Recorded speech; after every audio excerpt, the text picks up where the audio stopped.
Bonjour à tous, merci beaucoup d'être venus à cette table ronde sur la végétalisation et les îlots de chaleur en ville. Juste pour votre information, cette séance est enregistrée et vous pouvez la retrouver après sur les sites de Lyon 3.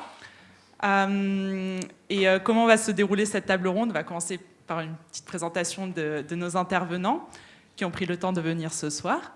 Et ensuite, on parlera plutôt des îlots de chaleur avant de parler de végétalisation, comment les deux vont ensemble, et parler un peu de gouvernance et si on a le temps d'avenir aussi. Donc je vais vous laisser commencer par vous présenter. Je peux laisser le micro. Bonjour, Pierre Athanas, je suis vice-président à la métropole de Lyon, en charge de l'environnement, donc de la végétalisation. Et puis voilà, donc pour ce soir, ça ira. Je vais tester ce micro-là. Donc moi, je suis Manon Moméja, urbaniste à l'agence d'urbanisme de Lyon. Et j'ai la particularité de travailler sur l'environnement, les enjeux de végétalisation et adaptation au changement climatique en général. Bonsoir à tous, Clément Dodane, je travaille à la ville de Villeurbanne, je suis responsable de la stratégie végétale et biodiversité ainsi que chef de projet Parc de la Fessine, donc le grand espace vert de Villeurbanne le long du Rhône. Super, merci beaucoup. Donc on va peut-être commencer par une définition des îlots de chaleur. Est-ce que vous voulez essayer d'en donner une, compléter ou en donner des différentes, comme vous voulez? Je suis prête. Donc l'îlot de chaleur urbain, déjà, pour moi la première partie, elle est définition mais aussi compréhension des enjeux. On l'entend beaucoup ces dernières années, c'est très bien.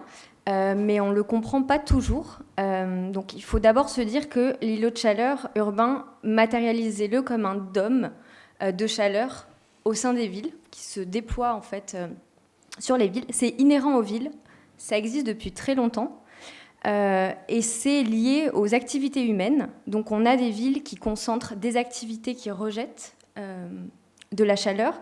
On a des matériaux qui emmagasinent de la chaleur. On a des infrastructures, de la voirie, donc on a des sols très imperméabilisés qui emmagasinent de la chaleur. Et le phénomène d'îlot de chaleur urbain, c'est cette chaleur donc, en été qui est dégagée par les rayonnements du solaire, qui sont piégés dans les matériaux, ce qui fait que la nuit, il y a une absence de rafraîchissement, et même au-delà de cette absence de rafraîchissement, il y a même des matériaux qui dégagent de la chaleur, ce qui accroît en fait ce phénomène d'îlot de chaleur. Donc là, je vous l'ai fait de version schématique. Si vous devez le résumer en une phrase, les îlots de chaleur urbains, c'est la différence de température accumulée au sein des villes par rapport aux périphéries. Donc cet écart de température qui s'applique aux villes. Toutes les villes ont des îlots de chaleur urbains. Plus les métropoles sont denses, imperméabilisées, avec une concentration, plus l'îlot de chaleur urbain est fort. Autrefois, on disait la différence entre les centres-villes et le périurbain.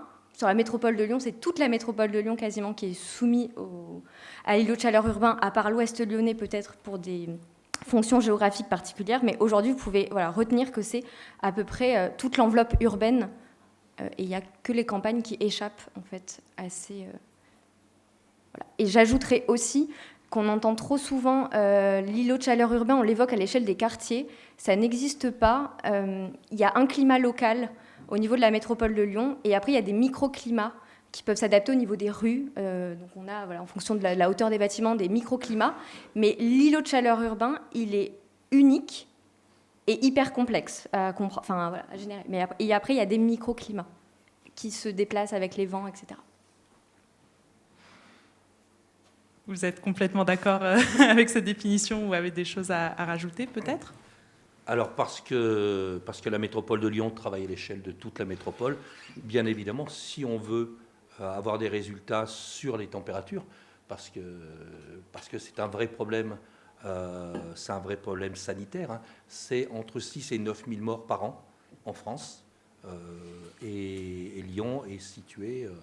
c'est le département du Rhône, hein, puisque c'est fait à l'échelle du Rhône. Hein. Le département du Rhône est le département où les périodes de canicule sont les plus longues. Donc on est vraiment confronté à ça. Et évidemment, la métropole de Lyon avec... la métropole de Lyon avec toute la surface qui est urbanisée et effectivement sujette à ça, produit énormément de chaleur, mais on a également des espaces qui sont extérieurs et qui produisent de la chaleur. Donc effectivement, là où peut-être une petite nuance avec Manon, c'est que je considère, moi, que l'Est lyonnais est un îlot de chaleur sur des milliers d'hectares. Quand on parle des îlots de chaleur, très régulièrement, on nous parle de la place Bellecour. Et effectivement, on a un îlot de chaleur sur la place Bellecour qui fait à peu près 3 hectares, sur les 6 hectares et demi de place.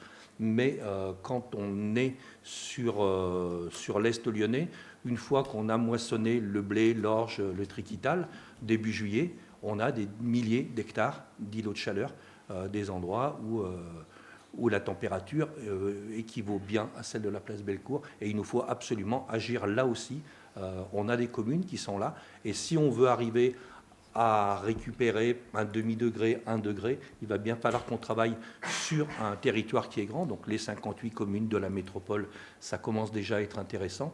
Et on travaille avec les autres communautés de communes de l'Est et du Sud, dans le SCOT, le schéma de cohérence territoriale. Et on est tombé d'accord pour créer une grande trame bocagère qui devrait voir le jour, on l'espère, assez rapidement. Voilà, donc c'est vraiment, effectivement, les îlots de chaleur, c'est des petites zones.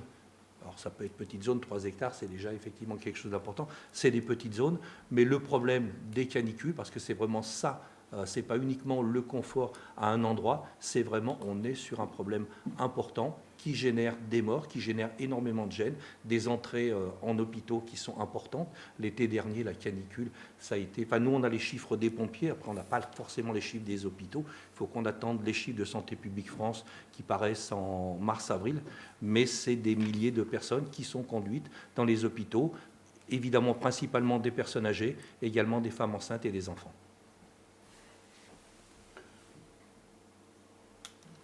Le phénomène, les îlots de chaleur urbains, ils sont associés à un phénomène qu'on appelle la surchauffe urbaine. Et pour continuer ce qui a déjà été dit, c'est ça qui est problématique, c'est que ce phénomène de surchauffe, il est en train de s'accélérer. Ça, c'est la mise en graphique des données Météo France sur ce qu'on appelle les canicules. Donc, c'est plus de 20 degrés la nuit et plus de 34 degrés la journée sur 3 jours consécutifs. Donc, on voit bien sur le graphique l'accélération très nette. En fait, il y a eu, pour ainsi dire, que 3 années sur une longue période avant l'épisode de 2003, qui a été le premier grand épisode révélateur par rapport, qu'on a connu en tout cas il y a plus d'une vingtaine d'années. Et on voit bien que depuis un peu plus de 20 ans, les canicules, elles se succèdent. Ce qui fait, à l'échelle du département du Rhône, on voit bien que, plutôt à l'échelle du territoire national, on voit bien que la région lyonnaise, elle est très concernée par ce phénomène qui va s'amplifier. Je pense qu'on en reparlera tout à l'heure par rapport aux températures, mais pour donner quelques références, on a battu un record absolu en 2023 à Lyon, à la station météorologique de Bron. Sous abri, il a fait 41,4 le 24 août 2023. Et donc ces records qu'on pensait être des températures qu'on n'atteindrait pas il y a encore une dizaine d'années, on y est. Et la même année, pour fixer un petit peu un cap, Paris sortait un document intitulé « Paris à 50 degrés ».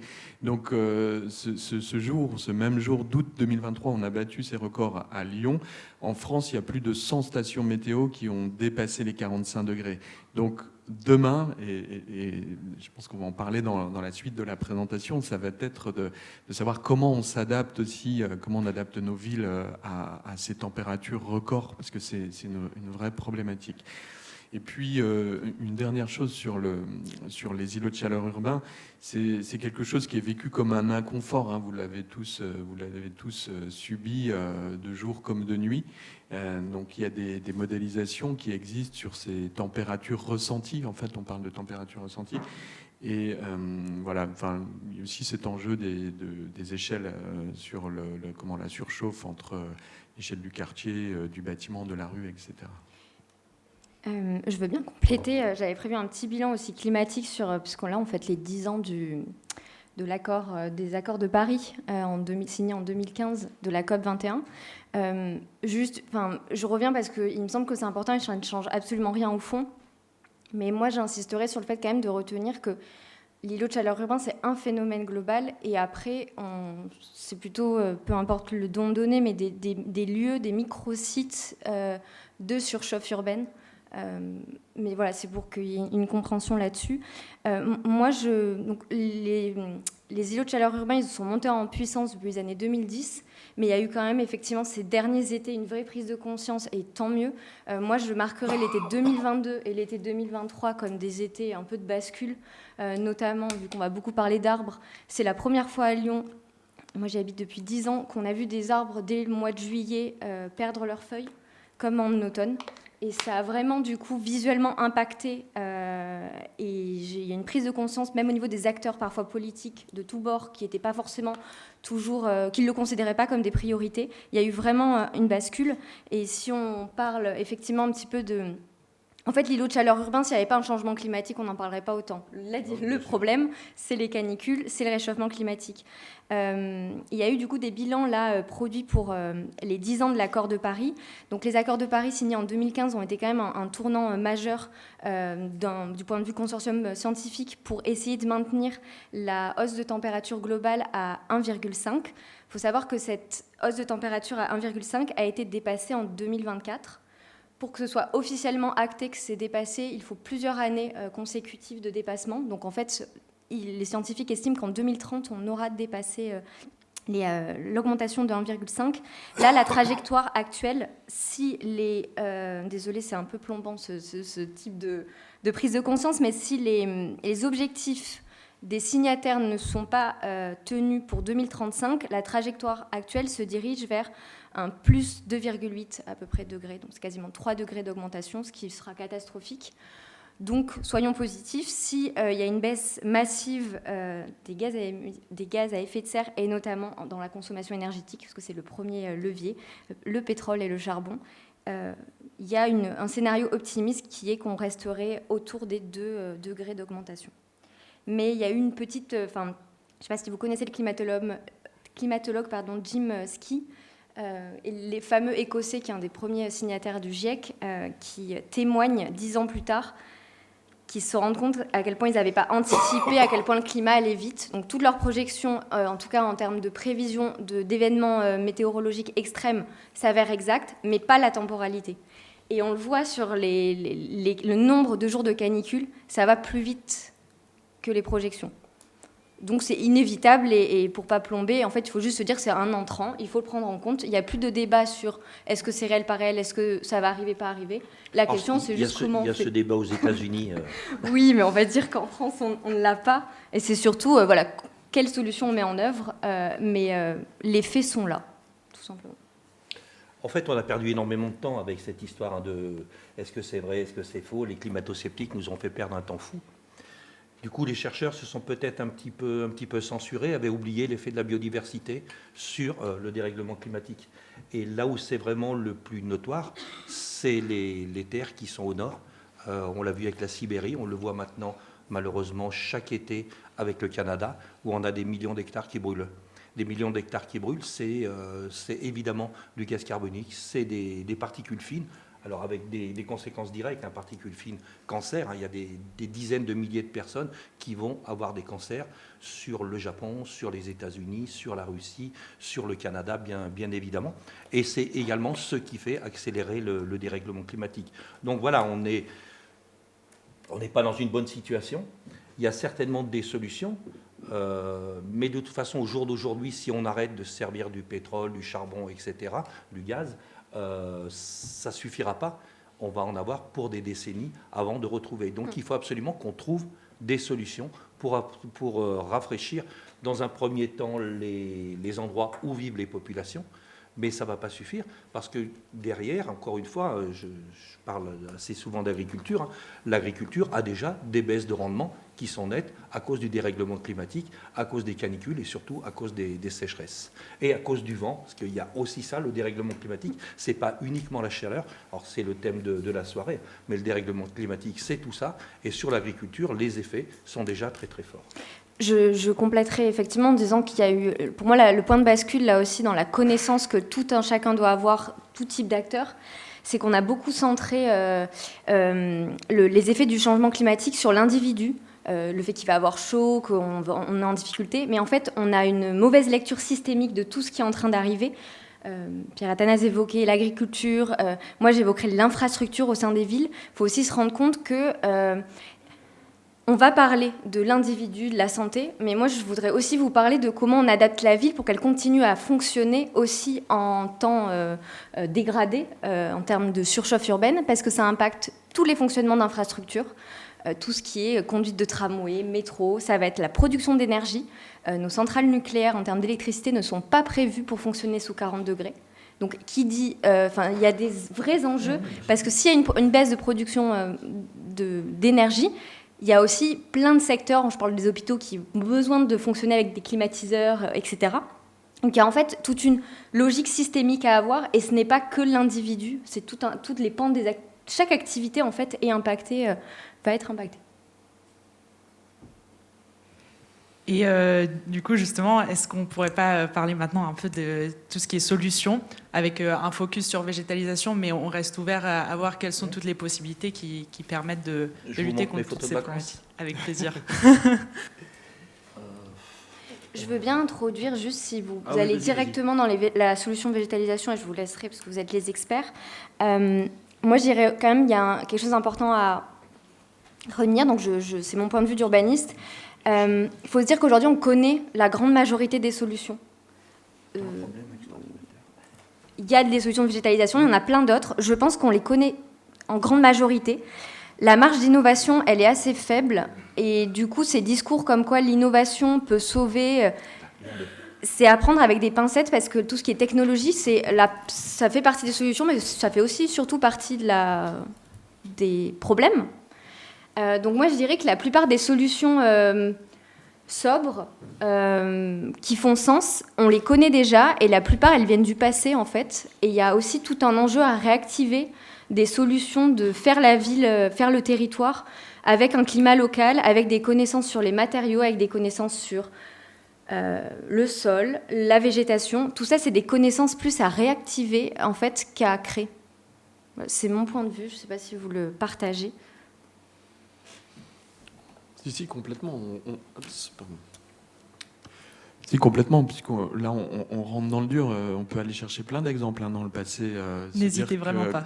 Non, mais se dire que sans climatisation, les Romains construisaient des bâtiments en pierre, dont certains existent encore 2000 ans après, et qui sont extraordinairement frais par rapport à nos appartements, ou en termes de solutions de végétalisation, tout simplement planter de jeunes arbres, c'est une condition, c'est un gage de réussite, et semer, voilà, c'est Francis Allais, qui était un grand botaniste et qui est disparu là en début d'année, redisait ça. On entendait des émissions qui repassaient à la radio, et donc il soulignait ça, tout simplement semer. On pourra prendre aussi quelques exemples tout à l'heure de réalisation, où c'est ce qu'on essaie concrètement de faire dans certaines opérations de renaturation. On va chercher des semences au pied d'arbres directement au cœur de nos villes, et en fait on les sème directement là où ils vont pousser demain. C'est un gage de réussite, parce que on a un vrai travail sur la génétique des arbres qui vont être plantés. En semant, vous n'altérez pas le système racinaire. Ça nécessite très peu d'entretien, pas d'arrosage, et donc en multipliant les provenances à côté des espèces locales, vous pouvez vraiment diversifier votre patrimoine arboré, et avoir tout le temps d'observer pour l'accompagner sur des décennies et des siècles, pourquoi pas. L'autre un avantage, et non des moindres, hein, de semer, c'est la diversité génétique. Bien évidemment, si vous semez 1000 glands, vous allez avoir 980 chênes qui vont pousser. Ils auront des patrimoines génétiques différents. Il y en a qui ne vont pas supporter, donc vont vite être dominés par les autres. Et évidemment, en sélectionnant, on arrivera à trouver quelque chose. Mais après, on y reviendra tout à l'heure, parce que c'est une des difficultés maintenant pour nous, gestionnaires des plantations, c'est de trouver des végétaux dont on connaît l'origine. Et ça, c'est pas quelque chose de facile. Bon, avec Clément, on s'est pas mis d'accord, donc on a mis la même diapo de Météo France. Donc on voit effectivement, Lyon est ici, et on est dans le noir. Alors, où sont les îlots de chaleur? Alors, si on prend la carte de végétalisation qui a été réalisée par l'agence d'urbanisme, on se dit, moi, c'est la carte qu'on m'a montrée quand je suis arrivé à la métropole de Lyon. Un nouveau vice-président va lui montrer comme c'est bien, et ça ressemble presque au parc de la Vanoise, tellement c'est vert tout autour. Donc, c'est absolument extraordinaire, et ça montre qu'on a des problèmes de manque de végétation sur Lyon, sur Villeurbanne, sur Saint-Priest, un petit peu sur Vaux-en-Velin. Mais globalement, c'est rudement beau et donc tout va bien. Donc, à la limite, pourquoi aller un petit peu plus loin? Alors, l'autre travail qui avait été demandé à l'agence d'urbanisme, c'est l'indice de canopée. L'indice de canopée, c'est la surface d'ombre portée par les arbres. Et là, quand on regarde, eh ben, on n'a pas du tout la même chose. Et on s'aperçoit que là, alors qu'on était en vert foncé à Quincieux, eh ben, on est tout rouge, que tout l'Est lyonnais, y compris les parties agricoles, les plaines céréalières là, et du front lyonnais ici, eh ben, là, on a un indice de canopée qui est moins bon que sur Villeurbanne, que sur Lyon. Donc on a vraiment ce manque-là qui est juste énorme. Et ici, on a effectivement déjà des problèmes de baisse de rendement, en plus des problèmes de ruissellement de sol agricole, bien évidemment, lorsqu'il y a des orages. Donc démultiplier les plantations, ça c'était vraiment la chose qui paraissait absolument évidente. Donc avant le 2020, sur les 3 ou 4 derniers mandats, il se plantait entre 1500 et 2500 arbres par an qu'on mettait dans des rues, qu'on mettait sur des projets d'espace public. Et on était encore un petit peu dans une culture de l'arbre pour faire joli. Et certains, donc j'en faisais partie, de planter pour la biodiversité. Donc c'était bien sûr hors de question qu'on continue à ce rythme-là. Donc on a décidé de changer, on est passé comme ça, et donc on est à 80 000, et on aura planté 250 000 arbres à la fin de la saison, là, au mois de février. Donc il faut absolument planter beaucoup, mais planter beaucoup, ça ne va pas suffire. Il faut absolument qu'on adapte nos plantations aux problèmes. Alors îlot de chaleur, ça c'est vraiment le pire îlot de chaleur qu'on avait sur Lyon, c'est la Darse Confluence. Si on avait voulu faire un four solaire géant, on aurait fait exactement la même chose. Et c'est complètement fou, puisque là, c'était vraiment l'idée, c'était plutôt de faire rentrer la Saône dans la presqu'île, donc d'amener de la fraîcheur. Mais l'urbanisme qui est là fait qu'on a cumulé vraiment la réverbération, tout est encaissé, et pas d'arbres sur les gradins qui sont ici. On avait 3 arbres qui étaient plantés.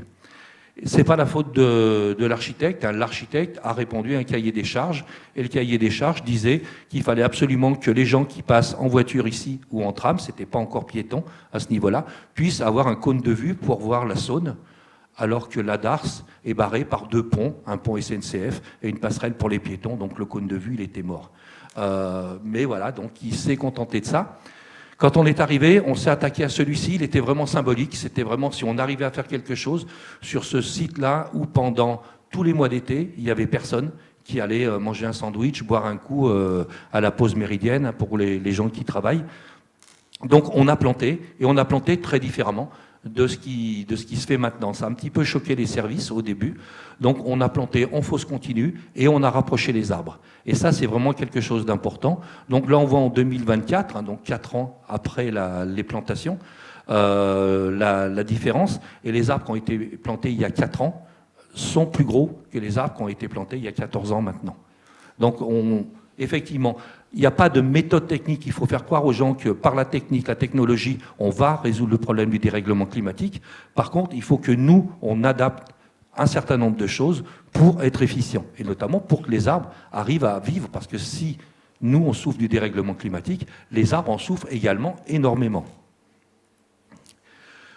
Voilà, la plaine de l'Est, là c'est Corba et Fézin. Voilà à quoi ressemble une zone céréalière. Alors là c'est au printemps, elle va devenir verte et arriver au mois de juin, et ça jusqu'à fin septembre, sauf ceux qui auront eu la bonne idée de semer un couvert. On va avoir des milliers d'hectares d'îlots de chaleur. Ça c'est quelque chose qui réchauffe bien l'agglomération. S'attaquer uniquement à la Darse Confluence, à la place Bellecour ou à toutes ces choses-là, ne va pas suffire. On va apporter un confort local, on ne va pas résoudre le problème à moyen ou long terme. Et si je peux juste rebondir, effectivement, c'est aussi pour moi quelque chose de récent, c'est considérer les espaces agricoles comme des lieux de surchauffe. Et ça, c'est l'intérêt d'avoir des données, et je suis du côté études données. On considère souvent les centres, voilà, les points forts, place Bellecour, la Darse de Confluence, parce qu'on est focus sur les secteurs urbains et notamment les centres-villes. Et en fait, c'est grâce à ce jeu de données, ces études-là, qu'on s'est rendu compte que, en fait, non, les secteurs de l'Est lyonnais, qui a priori sont plantés, ce sont des secteurs agricoles, non, les plaines céréalières, elles stockent aussi et elles ne jouent pas complètement leur rôle climatique qu'elles pourraient jouer si on avait conservé les bocages, s'il y avait des types d'agriculture différents. Donc, c'est aussi, c'est assez récent, cette prise de conscience-là. Donc là, on voit un des jeunes, c'était des jeunes pompiers volontaires qui plantaient des haies, donc dans le cadre d'un des dispositifs de la métropole, qui est également supporté par l'Agence de l'eau. Végétaliser autrement. Donc voilà comment on plantait les arbres en ville, c'est pas spécifique à Lyon. On a codifié les plantations urbaines au 19e siècle, quand Haussmann a reconstruit Paris. Il avait été aidé d'un paysagiste, un Alphand, et ils avaient codifié les plantations. Dans une rue, on mettait une essence et on mettait un arbre tous les 7 mètres. Et comme à Paris, on avait tout rasé pour reconstruire Paris, on avait des grandes avenues et on a des doubles alignements de chaque côté des avenues. Ce qu'on n'a pas à Lyon, à Toulouse, à Bordeaux. Mais on a quand même copié ce système-là et on plantait des arbres. Et à Lyon, on n'a pas fait uniquement une essence, une avenue, on a fait tous les arbres avec du platane. C'était facile à multiplier, assez plastique. Donc on ne s'est pas bien cassé la tête et on a planté du platane. Et on plantait du platane tous les 7 mètres. Alors après, on a rangé, c'était des fois 6 mètres et demi, des fois 7 mètres 20. Mais les arbres étaient relativement proches. Donc ça, c'était bien. Et ça donnait un résultat qui était comme ça, avec des grands arbres et puis une ombre qui était continue. Donc c'est pas hyper génial, on y viendra tout à l'heure, mais ça fonctionnait. Et puis les années 70 sont arrivées, et puis c'était l'avènement de la voiture. Donc les voitures sur les routes qui roulaient, mais quand les gens étaient en ville, il fallait les garer. Et pour garer les voitures, il fallait des places de stationnement. Donc on a coupé un arbre sur 2 dans énormément de rues de Lyon, de Villeurbanne, de Saint-Priest, etc. Et chaque fois qu'on refaisait des plantations, on n'était plus sur un pas de 7 mètres, mais sur un pas de 14 mètres. Et là, c'est moins bien évidemment, puisqu'on a une zone d'ombre, un îlot de chaleur, petit îlot de chaleur, mais une zone de surchauffe, une ombre, une zone de surchauffe, etc. Et là, on perd plus de 90% de l'efficacité de la présence d'arbres pourtant qui sont déjà de grande taille. Donc il faut absolument changer ça c'est hyper important. On a, pour ceux qui connaissent, sur la rue Garibaldi, donc en face de l'auditorium, un site qui avait été aménagé pour des raisons paysagères.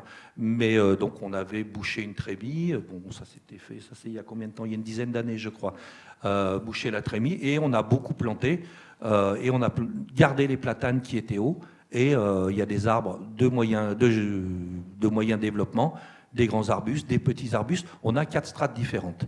Et chaque fois qu'on passe là l'été, qu'on passe à pied, qu'on passe à vélo, on sent qu'il fait frais à cet endroit-là. Alors après, c'est du ressenti, et voilà. Donc on a quand même, moi je tenais à ce qu'on puisse objectiver, donc on a installé une montagne de capteurs de toutes sortes sur cette zone-là, et sur la zone qui n'était pas aménagée, on avait toujours des platanes tous les 14 mètres, un petit peu plus loin, pour pouvoir comparer. On a regardé la tensiométrie du sol, l'hygrométrie de l'air, 1000 choses dont beaucoup ne nous servent à pas grand-chose, et des thermomètres qui enregistraient la température. Et ce qu'on s'est aperçu, c'est qu'entre les zones, la zone qui était aménagée et les zones où on n'avait que les platanes, sur la moyenne estivale, on a 4,2 degrés de différence, donc sur mai, juin, juillet, août, juin, juillet, août, septembre, et en période de canicule, on a 7,4 degrés de différence. On voit un petit peu l'importance que ça peut avoir. Évidemment, on n'est pas en capacité de faire des plantations à ce niveau-là sur toute la métropole, mais ce principe de plantation doit absolument être généralisé. Donc maintenant, on est à un peu plus de 80% de plantations qui sont construites sur ce modèle-là, donc avec des arbres qui sont serrés, parce que ces arbres vont nous faire de l'ombre, et ça c'est super, mais l'effet climatiseur, on le doit également et surtout à l'évapotranspiration. Les arbres absorbent de l'eau, enfin grâce aux champignons, prennent de l'eau et vont en rejeter une partie non négligeable, et ça va rafraîchir autour de l'arbre, ce que j'appelle des bulles de rafraîchissement. Et quand on a plein de bulles de rafraîchissement, eh ben, ça nous fait une super zone de rafraîchissement. Mais malheureusement, quand vous êtes en ville, eh ben, vous êtes dessous. Donc c'est déjà bien, mais on a vraiment possibilité d'arranger ça. Donc l'idée, c'est vraiment de planter, comme on l'a vu sur Garibaldi, des arbres de Auger, des arbres de moyen développement, des arbustes, petits ou grands, et de façon à avoir une grande bulle de rafraîchissement, et au moins quand vous vous baladez, vous êtes dans la bulle. Et ça, c'est vraiment quelque chose qui est très très important. On le voit quand on plante des arbres, très souvent on me dit oui, mais c'est bien, tu plantes des arbres, mais on aura des résultats dans 15 ans, dans 20 ans, quand les arbres seront grands. Non, on a des résultats dès la 3e année. Donc c'est important parce qu'on est vraiment dans l'urgence. Encore une fois, il y a des morts chaque année. Donc c'est vraiment important. Mais les arbres, et ça on l'entend et à raison, hein, les arbres souffrent de la chaleur. On a un certain nombre de forêts où maintenant les arbres ne captent pratiquement plus de gaz carbonique. On est quasi en déficit sur certaines forêts. Heureusement pas toutes, parce que là ça va être catastrophique et ça va s'accélérer, ça va être encore pire avec le reste. Donc il faut absolument, quand on plante des arbres en ville, ces arbres puissent pousser. Et encore une fois, c'est éviter que toute l'humidité parte s'évaporer et, avec le vent, soit emmenée ailleurs. Donc, on a tout intérêt à planter comme ça. De cette façon, l'humidité reste bien dans les plantations. Donc, ça veut dire qu'il faut une plantation un petit peu large, mais très souvent, on n'a pas la place. Donc, on fait quand même des plantations sur un seul rang, mais en mélangeant les essences, et on arrive à avoir des résultats qui sont intéressants. Et là où c'est intéressant aussi, c'est qu'effectivement, quand il fait très chaud sur le sommet des grands arbres, eh bien, il fait très chaud et les arbres en bavent un petit peu, mais il y a quand même de l'humidité qui arrive des arbres qui sont en dessous, qui vont rafraîchir un peu, et surtout les grands arbres vont faire de l'ombre et apporter de la fraîcheur aux arbres qui sont dessous. Ce qui fait que si on a des plantations qui sont irrégulières, comme si on avait des forêts qui étaient irrégulières plutôt que d'avoir des futaies régulières, on serait beaucoup plus efficient. La voie de l'eau, ça c'est vraiment quelque chose d'important aussi, parce que on parle de la chaleur avec le dérèglement climatique, c'est également des sécheresses qui sont de plus en plus importantes. Nous, on arrose nos arbres pendant 3 ans. Après 3 ans, il faut que les arbres se débrouillent. On ne peut pas arroser, on plante, voilà, cette année, on va planter 80 000 arbres, il y en avait 78 000 l'année passée, 56 000 l'année d'avant. Imaginez un petit peu le nombre d'arbres arrosés, on ne peut pas les arroser pendant 10 ans, sinon on n'aurait que des camions qui apporteraient de l'eau. Donc il faut absolument trouver des systèmes pour que ces arbres puissent vivre dans des conditions extrêmes de chaleur, on en a parlé tout à l'heure, mais également d'eau. Ce qui se faisait avant, c'est qu'on mettait une bordure sur la fosse de plantation, de façon à ce que quand il pleuve, l'eau qui est souillée par les restes de voitures, par le sel de déneigement, etc., ne rentre pas dans la fosse parce que ça pouvait tuer les arbres. Et on a fait ça pendant des décennies. Et on a arrêté, donc tout récemment, nous on a arrêté ça en 2021 et 2022, maintenant on ne met plus de bordure et on plante au contraire même les arbres légèrement plus bas, de façon à ce que quand il pleut, l'eau de ruissellement rentre dans les fosses de plantation. Donc ça c'est important, il y a des endroits où on est obligé de mettre des bordures pour pas que les voitures aillent empiéter sur la végétation, et il y a systématiquement des créneaux qui font que l'eau va pouvoir rentrer dans les fosses de plantation. La moindre petite averse l'été, quand il pleut 4-5 mm l'été, ça se transforme en mètres cubes dans les fosses de plantation, plutôt que d'avoir simplement la pluie qui va mouiller les 3 ou 4 mètres carrés du pied d'arbre, comme c'était fait, comme la ville était faite avant. Donc ça, c'est quelque chose de très très important. on a amélioré un petit peu le système puisqu'on n'a pas de bordure de ce côté-là. Voilà, donc on a amélioré en faisant des tranchées drainantes, des tranchées qui font 30 à 40 cm, où quand on a des très gros orages, l'eau traverse la fosse de plantation, rentre dans ces tranchées drainantes et vont pouvoir rentrer en profondeur dans la fosse de plantation.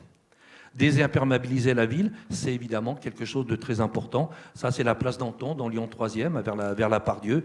Voilà, c'était un rond-point qui était ici, des voitures tout autour, et malgré les platanes qui étaient là, c'était invivable par la circulation, et c'était un îlot de chaleur qui était terrible. On a décrouté, donc on a enlevé l'enrobé, on a enlevé les matériaux de support de la chaussée, on a mis de la terre, et on a végétalisé. Voilà à quoi ça ressemble maintenant. Donc ça, c'est des choses qui fonctionnent, et on voit à la place du rond-point, eh ben, on a des personnes âgées qui prennent l'air en début d'après-midi. Et c'est quelque chose d'assez chouette, ouais. Unir les arbres par leurs racines, c'est très très important. Jusqu'à maintenant, on plantait les arbres, on faisait une fosse, alors des fois des grosses fosses, la métropole de Lyon faisait des fosses de 8-10 mètres cubes, c'était pris en exemple par d'autres collectivités, mais ça reste des gros pots de fleurs. Si on a un matériau entre les arbres qui est d'assez bonne qualité, on a quand même des racines qui vont arriver à se rejoindre, ce qui va créer des anastomoses quand on est sur la même espèce. On aura peu de champignons dans ces endroits-là, ce qui fait qu'on a peu de relations quand même entre les arbres. Donc chaque fois que c'est possible, on arrête de faire des fosses individuelles et on fait des fosses continues. Fosse continue, le gros avantage de la fosse continue, bien évidemment, on a un volume bien supérieur de terre. Quand il pleut, on récupère évidemment beaucoup plus d'eau. Et surtout, ça va permettre à toute la vie dans le sol, que ce soit les champignons, surtout, ça c'est très très important, les mycorhizes. Les mycorhizes, c'est les champignons qui vont capter un certain nombre d'éléments nutritifs, et notamment de l'eau, qui vont donner aux arbres. En échange, les arbres vont donner des éléments nutritifs que les champignons ne savent pas assimiler. Donc cet échange-là est vraiment important. Il est important parce que plus on va avoir des champignons, plus on va pouvoir stocker de l'eau et plus les champignons vont pouvoir la donner aux arbres à différentes périodes. Et surtout, les champignons, ça c'est les travaux de Suzanne Simard qui ont mis ça en évidence, sont capables d'unir les arbres même s'ils sont d'espèces différentes. Les arbres, vous l'avez tous vu, ils ne prennent pas tous leurs feuilles en même temps. Il y a des fois où certaines variétés arrêtent de pousser alors que d'autres sont très dynamiques et tout. Les champignons, eux, vont permettre d'égaliser tout ça et de transférer des éléments nutritifs produits par un arbre et de le donner à un autre arbre d'une autre espèce. Donc très important d'avoir un espace qui soit énorme. Sinon, si on continue de planter comme on faisait avant, on aura des pertes qui seront colossales. Pour l'instant, nous, nos pertes en plantation, on est en 3 et 4%. La moyenne nationale est plutôt de 6 à 8. Donc on arrive maintenant à des résultats qui sont bons, parce que les services travaillent bien, que les entreprises partenaires travaillent bien également, mais surtout parce qu'on a changé ce système-là. Quand on est arrivé, moi j'étais assez inquiet, c'est qu'on voyait les arbres qui avaient une dizaine d'années qui mouraient. Donc on voyait des arbres qui poussaient bien, qui démarraient, et puis au bout d'un moment, ces arbres mouraient. Et en fait, ces arbres mouraient parce qu'ils avaient simplement un volume de terre qui n'était pas suffisant. Donc voilà, les mycorhizes. Voilà le type de changement qu'on fait. Ça, c'est au parc de Paris, à Vénissieux. On a eu un problème sur ces arbres-là avec un champignon et les arbres tombaient. Il a fallu tous les abattre. Et voilà la plantation qu'on a fait. Alors non seulement on a remplacé 120 tilleuls par 250 arbres de granger, mais on a 650 arbustes et on a 1200 couvre-sols. Là, l'idée, parce qu'encore une fois, la biodiversité, c'est vraiment important. On a perdu 80% des insectes pollinisateurs. Ici, la consigne que j'avais donnée au service, c'est d'avoir une floraison qui démarre en février et qui arrête en novembre, de façon à ce que dès les premiers jours où il fait chaud en février, vous l'avez remarqué, on voit des bourdons. Dès mars, on voit quelques papillons. Il faut absolument qu'ils aient à manger. Sinon, ils se sont réveillés, mais ils n'ont rien à manger. Ils vont mourir. Donc ça, c'est quelque chose d'important. Ça, c'est une photo que j'avais fait l'année qui a suivi les plantations. Il faudrait que je réactualise et que je mette une photo un peu plus récente. Mais là, vraiment, on a vraiment transformé. Alors, bien évidemment, on est dans un parc. On ne peut pas faire autant, parce que là, c'est 120 arbres, ça se transforme en un demi-hectare maintenant végétalisé, une multitude d'essences différentes. Évidemment, un endroit où il fait très frais, mais c'est un endroit où ça grouille de végétation. Après, chacun doit planter pour tout le monde, parce que même si la métropole, qui est évidemment la collectivité la meilleure du monde, vous le savez bien, plante massivement, plante partout, y compris sur les routes, y compris sur les parkings de partout, ça ne va pas suffire parce que le domaine public, c'est qu'un tiers de la surface. C'est une moyenne nationale et à la métropole, c'est pareil. Donc 70% du territoire est privé et il faut absolument qu'on incite les gens à végétaliser. Donc on a mis 2 dispositifs en place. Donc celui-ci, c'est une aide, une subvention aux bailleurs sociaux et aux copropriétés pour planter chez eux. Donc on subventionne jusqu'à 65% et un certain nombre de villes, dont Villeurbanne et Caluire, rajoutent en plus un bonus à ça. Et ça permet de planter dans des endroits où nous, on n'est pas en capacité de planter. Là, typiquement, dans ces rues-là, on avait des réseaux sur les parkings, sur les trottoirs, etc. Impossible de planter des arbres. Et le fait que le bailleur social ait planté, je ne sais plus, il y avait 45 arbres en tout qui ont été plantés, ça a permis effectivement de rafraîchir le quartier, dont la cour d'école. Alors, depuis, la mairie de Lyon a végétalisé la cour d'école. Donc là, on est passé d'un point qui était vraiment dur en quelques années à un endroit qui maintenant produit de la fraîcheur. Voilà, donc plantons.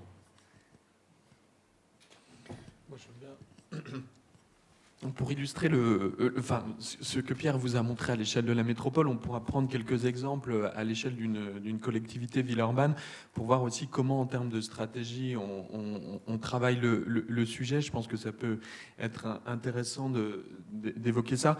Je voulais préciser quelques points et pour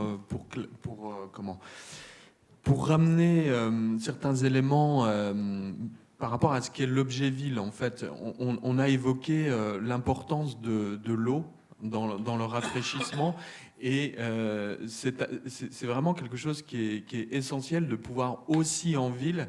C'est vrai qu'on a l'image de la ville comme étant quelque chose où, quand on se balade dans la rue, c'est façade d'immeuble, trottoir, stationnement, chaussée, stationnement, trottoir, façade d'immeuble. Et il y avait un vrai enjeu à travers les images que vous avez pu voir là, dans ces aménagements, c'est de recréer du paysage. En fait, c'est de reproduire, de régénérer en fait en quelque sorte nos espaces publics et de recréer du paysage pour régénérer en fait le milieu. Ça permet de produire de l'eau verte, par exemple. C'est vrai qu'on a cette image qu'on a tous appris au collège où en fait la goutte d'eau elle monte, elle est emmenée par les vents, elle retombe dans l'eau, etc., dans la mer, etc. Et c'est ce cycle-là. Mais il faut savoir que quand on a de la rugosité dans le paysage, donc c'est les images qu'on vous a montrées, donc les grands arbres, c'est toute cette notion de multistrate, et plus on va le répéter, plus on va avoir un réseau dense, et plus en fait les gouttes d'eau, avant de partir très loin, elles vont faire ce cycle-là localement de nombreuses fois. Et donc ça, c'est aussi un élément important dans le traitement finalement à grande échelle, enfin à toutes les échelles de la surchauffe, et ça prépare aussi des écosystèmes résilients. Donc ça me semble important d'avoir cette vision systémique, même écosystémique, parce que les arbres, c'est des êtres vivants, c'est des êtres sociaux. C'est vrai qu'on l'oublie un petit peu. On aime bien finalement, on aime ou on n'aime pas, mais les trottoirs bien propres, les pieds d'arbres pas trop travaillés, plutôt avec de l'enrobé ou de l'asphalte, certains y voient, en tout cas certains y voient quelque chose de plus rassurant peut-être. Nous, par exemple, on reçoit beaucoup de doléances d'habitants qui nous interpellent en nous disant mais vous vous rendez compte quand même que là il y a une herbe qui dépasse de 3 cm de la bande plantée. C'est quand même inadmissible. Donc, et pour autant, en fait, ce mouvement qui est un mouvement d'ampleur de développement de la végétalisation, il est très marqué au sein de la métropole de Lyon et dans les différentes collectivités. C'est quelque chose qui est pas encore évident partout en France. Pour avoir visité d'autres villes, ce qu'on appelle la végétalisation en pied d'arbre, c'est-à-dire ces bandes plantées où on va avoir des vivaces, du couvre-sol, des arbustes qui est essentiel pour la vie de l'arbre en tant que tel. C'est quelque chose qu'on trouve beaucoup au sein de la métropole, mais qui n'est pas encore généralisé. Donc voilà, il y a aussi des tests, des expérimentations, des démonstrateurs, des choses qui sont un peu avant-gardistes au sein de la métropole. Par exemple, à Marseille, à Toulouse, c'est quelque chose qui n'existe quasiment pas. Je te confirme juste ça, puisque au sein de l'agence d'urbanisme, on a des observatoires avec les autres agences de France, donc on est régulièrement amené à faire des voyages d'études pour étudier d'autres villes. Et ayez bien en tête le contexte de départ. On est une des villes les plus soumises, ça va de plus en plus vite à ces surchauffes et ces canicules. Donc en fait, on est une des métropoles qui s'est saisie du sujet le plus rapidement, qui est un peu en ordre de bataille. Et moi, je suis beaucoup plus neutre. Je ne travaille pas pour une collectivité en particulier. Donc si je vous dis, je confirme effectivement que tout ce qui est en train d'être mis en place sur la métropole de Lyon, c'est assez, dans son amplitude en tout cas, assez innovant. Et on sera un exemple dans les prochaines décennies, malheureusement, pour les villes du Nord notamment. Alors c'est assez marrant parce que on a souvent des délégations qui viennent à la métropole et puis qui demandent à voir un petit peu ce qu'on fait. Alors quand c'est des villes françaises, elles se disent ah bah ça on pourrait le faire. Mais j'ai fait visiter, alors je veux vexer personne, hein, mais le maire de Genève m'a dit mais nous c'est juste impossible qu'on arrive à faire ça. Genève, c'est à 150 km de Lyon, c'est vraiment à côté. Les Suisses sont en tout point identiques à nous, des mentalités assez proches. Ils nous disent c'est juste pas possible. Dernièrement, j'ai fait visiter 2 délégations, donc en même temps Turin et Milan, en Italie, et je pensais que ce serait assez facile. Ils nous disent c'est super ce que tu fais, Pierre, mais nous c'est pas possible. Alors Turin aimerait quand même s'en saisir, et pour Milan, et pourtant vraiment l'élu était admirative de ce qu'on faisait. Elle disait ça passera jamais dans les mentalités. Et le summum, c'était ce printemps. Le ministre de l'Environnement chinois qui a voulu venir voir, il est venu à Lyon pour voir les plantations. Il était à Paris, il n'est pas venu de Chine. Hein. Il était à Paris pour une réunion, il a voulu venir et je lui ai montré. Et il était assez... Voilà, il posait beaucoup de questions et tout, mais il a fini comme les autres en disant, pour lui tout est facile, parce qu'en Chine, quand le pouvoir décide quelque chose, en principe ça se met en place. Mais pour lui, ça c'était pas possible, parce qu'il fallait effectivement que tout soit clean, tout soit nickel. Et là, on voit qu'il y a quand même un changement chez nous.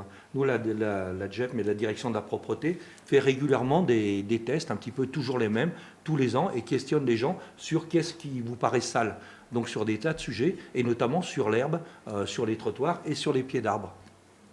Et jusqu'à quelle hauteur ou quel type de végétation les gens vont apprécier. Et ce qu'on s'aperçoit surtout, c'est qu'il y a une différence en fonction de l'âge des personnes. Les jeunes trouvent que c'est vraiment très très bien qu'il y ait de l'herbe, alors que les personnes âgées, les personnes de ma génération, trouvent que c'est un abandon, que c'est lamentable. Il y a vraiment quelque chose de générationnel là-dessus. Donc moi, je continue à penser que c'est juste indispensable. Et ce n'est pas indispensable uniquement parce qu'on va gagner des degrés, c'est indispensable également pour la biodiversité. J'en reviens toujours à la rue Garibaldi. Sur la rue Garibaldi, il a été planté 35 espèces sur l'aménagement que je vous ai montré, qui a servi un petit peu de référence. On est en milieu vraiment urbain, très près de la Part-Dieu, enfin dans le quartier de la Part-Dieu. Au jour d'aujourd'hui, on a 84 espèces végétales qui poussent et on a 55 espèces de pollinisateurs qui sont présentes. Si on avait tout traité au rotophile, à la pioche, etc., bien évidemment, on n'aurait pas ces résultats-là. Et là, c'est vraiment toute la finesse des jardiniers de la ville de Lyon qui vraiment travaillent très très bien, qui permettent effectivement à la nature de s'exprimer. Et on a, parce que les graines, elles voyagent par le vent, parce qu'elles voyagent par les oiseaux, parce que les bagnoles aussi en laissent en passant, on a effectivement plus que doublé le nombre d'espèces végétales sur cet aménagement. Et donc dans cette idée du passage à l'échelle, on le voit en fait, les collectivités avec leur domaine de compétences. On ne vous a pas dit que les arbres d'alignement, c'était la métropole qui s'en occupait, que les parcs et jardins, c'était les villes. Et en tout cas, pour donner un ordre d'idée, l'espace public dans lequel les collectivités peuvent intervenir, c'est 30% du territoire. L'espace privé, donc des particuliers, les entreprises, etc., le domaine privé de l'État, c'est 70% du territoire. Donc dans tout cet effort pour lutter contre les îlots de chaleur urbains et à travers la végétalisation, entre autres, il y a un vrai enjeu à pouvoir aussi embarquer tout un chacun. Donc c'est vraiment un effort collectif et comment les collectivités essaient de consacrer du temps à cela à travers diverses politiques publiques. Voilà, on l'a dit au tout début, mais ne serait-ce que réapprendre aux enfants que ce petit truc qui tombe d'un arbre, c'est une graine et qu'en le mettant en terre, ça peut donner un arbre. Ça, c'est vraiment essentiel. Donc, bon, on est un peu au début de tout ça. Donc là, Pierre vous a présenté la politique qui s'appelle végétalisation des espaces privés. Donc ça, c'est un programme qui subventionne les copropriétés pour justement aller un petit peu plus loin que ce qui a été fait classiquement pendant très longtemps, c'est-à-dire de la pelouse et 2 arbres qui se battent en duel. Mais ça apporte pas beaucoup de bénéfices. Si vous êtes d'accord, je voulais prendre l'exemple des travaux de planification qu'on a menés à Villeurbanne pour aussi illustrer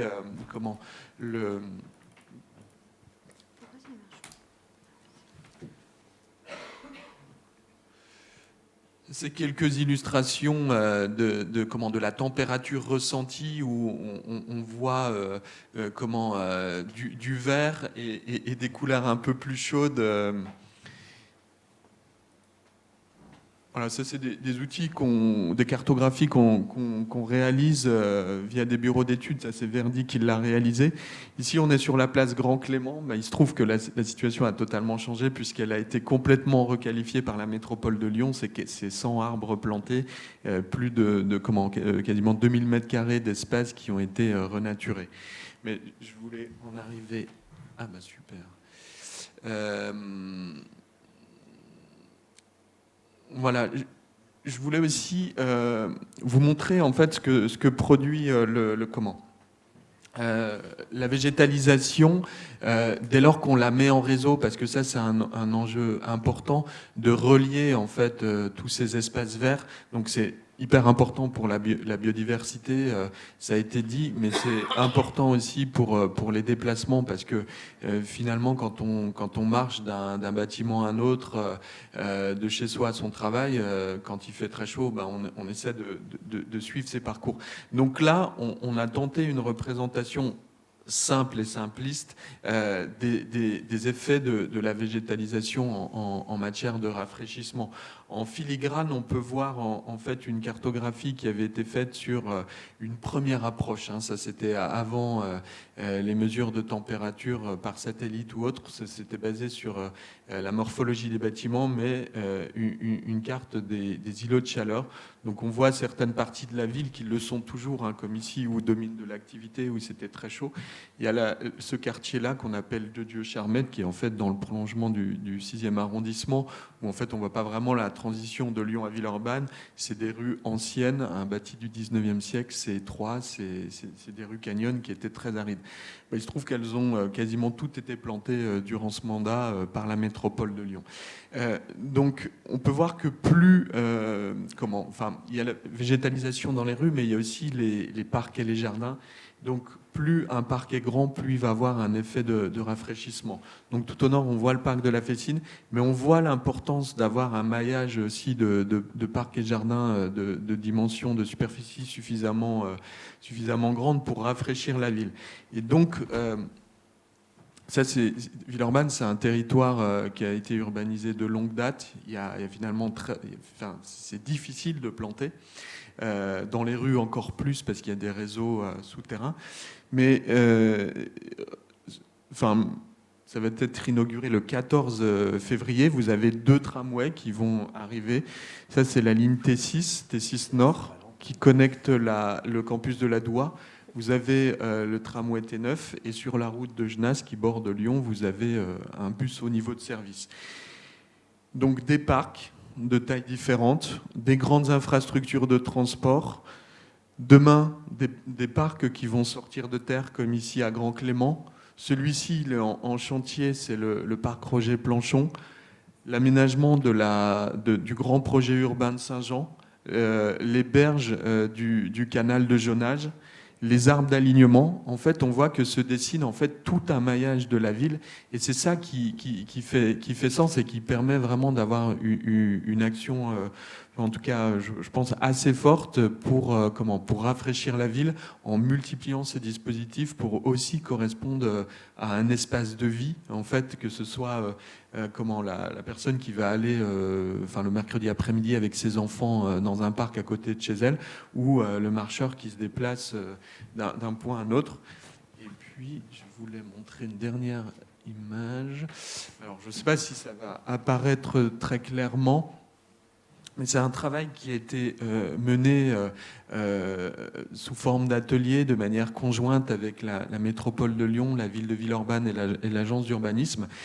Il y a un vrai enjeu pour rafraîchir la ville de demain, c'est de pouvoir planifier les actions les actions de plantation, parce que comme on vous l'a présenté, ça paraît simple, mais en fait, c'est quand même un petit peu compliqué. Donc, on a besoin de savoir où on va planter, on a besoin de savoir quand on va planter, et surtout avec quel budget. On n'a pas donné d'ordre grandeur, mais planter un arbre, ça peut aller de quelques centaines d'euros quand tout va bien, mais dans certaines rues à Villeurbanne, c'est plutôt 5, 6, 7, 8 000 euros. Ça peut coûter jusqu'à 8 000 euros par arbre. Quand on plante en lieu et place du stationnement, par exemple.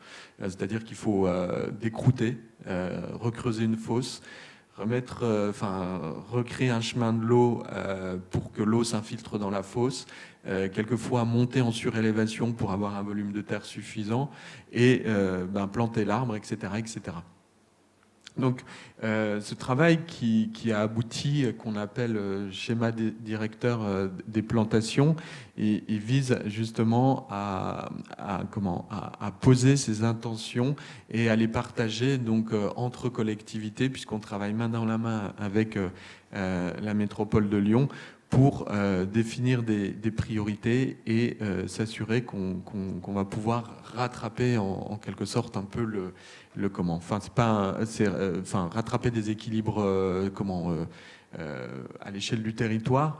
On peut voir notamment que il y a beaucoup d'axes nord-sud qui sont identifiés, parce que, inversement, la ville s'est beaucoup développée d'ouest en est, et qu'on a des axes qui sont déjà très végétalisés, comme le cours Émile Zola, mais par contre, ces grandes traversées, qui sont aussi des corridors écologiques, entre guillemets, intra-urbains, sont encore peu ou pas existants. Voilà.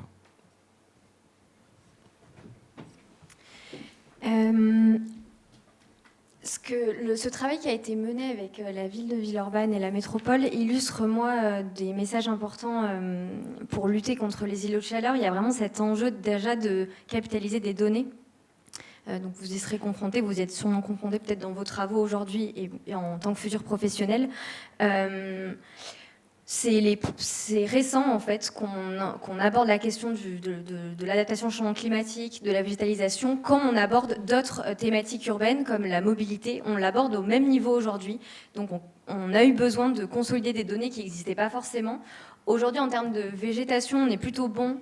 Ce qui nous manque aujourd'hui, c'est les données climatiques, puisque c'est très complexe. Je sais qu'à l'agence, on se rapproche de Météo France pour essayer de constituer des données, notamment de modélisation, tout ce qui est vent, climat, pour pouvoir aussi se projeter sur plusieurs types de scénarios. Donc il y a la question des données, il y a la question de définir des objectifs. On ne plante pas pareil. On plantait avant pour l'esthétique. On a planté pour... on ne plante pas pareil si c'est pour les usagers, si c'est pour la biodiversité, si c'est pour le rafraîchissement. Il y a quand même des micro-choix qui se font. Donc c'est la question de quand même se poser vraiment des objectifs, et c'est des objectifs politiques. Et puis d'identifier des lieux à enjeu. Et parfois aussi se servir de projets pilotes. J'ai l'impression que beaucoup de choses qui ont été présentées, et même ce travail-là est un projet pilote en soi aussi. Bien sûr. De tester des choses. Moi, j'aimerais bien évoquer, si j'en ai le temps, les autres solutions aussi. Alors juste quelque chose que je veux rebondir sur ce que tu viens de dire. Effectivement, il faut choisir. Mais les gens maintenant ont tellement peur des canicules. Les sécheresses, ils s'en foutent. Les sécheresses, c'est pour les agriculteurs, c'est pour les forestiers. Les coups de vent, bon, ça, quand on voit des arbres tomber, ça, voilà.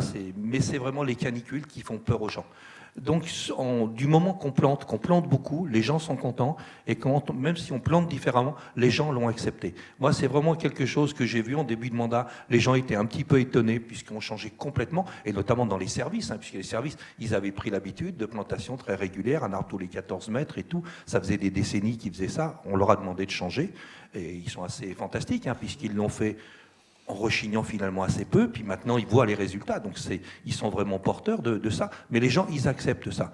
Et sur la biodiversité, ça fonctionne vraiment très très bien. C'est bon pour la température, on gagne vraiment des degrés dès la 3e année, et derrière, en matière de biodiversité, pour peu que les jardiniers ne font pas n'importe quoi, les gens qui vont entretenir derrière, ça fonctionne avec des espèces nouvelles qui vont arriver, ça fonctionne avec des insectes qui arrivent, et notamment des pollinisateurs. On a perdu 80% des pollinisateurs en Europe, en Amérique du Nord. C'est une catastrophe. Il faut absolument réagir, et ce n'est pas de réautoriser les néonicotinoïdes qui vont apporter une solution, bien au contraire. Donc il faut absolument que ça fonctionne, et le type de plantation qu'on fait actuellement sur la métropole de Lyon, ça plaît aux gens.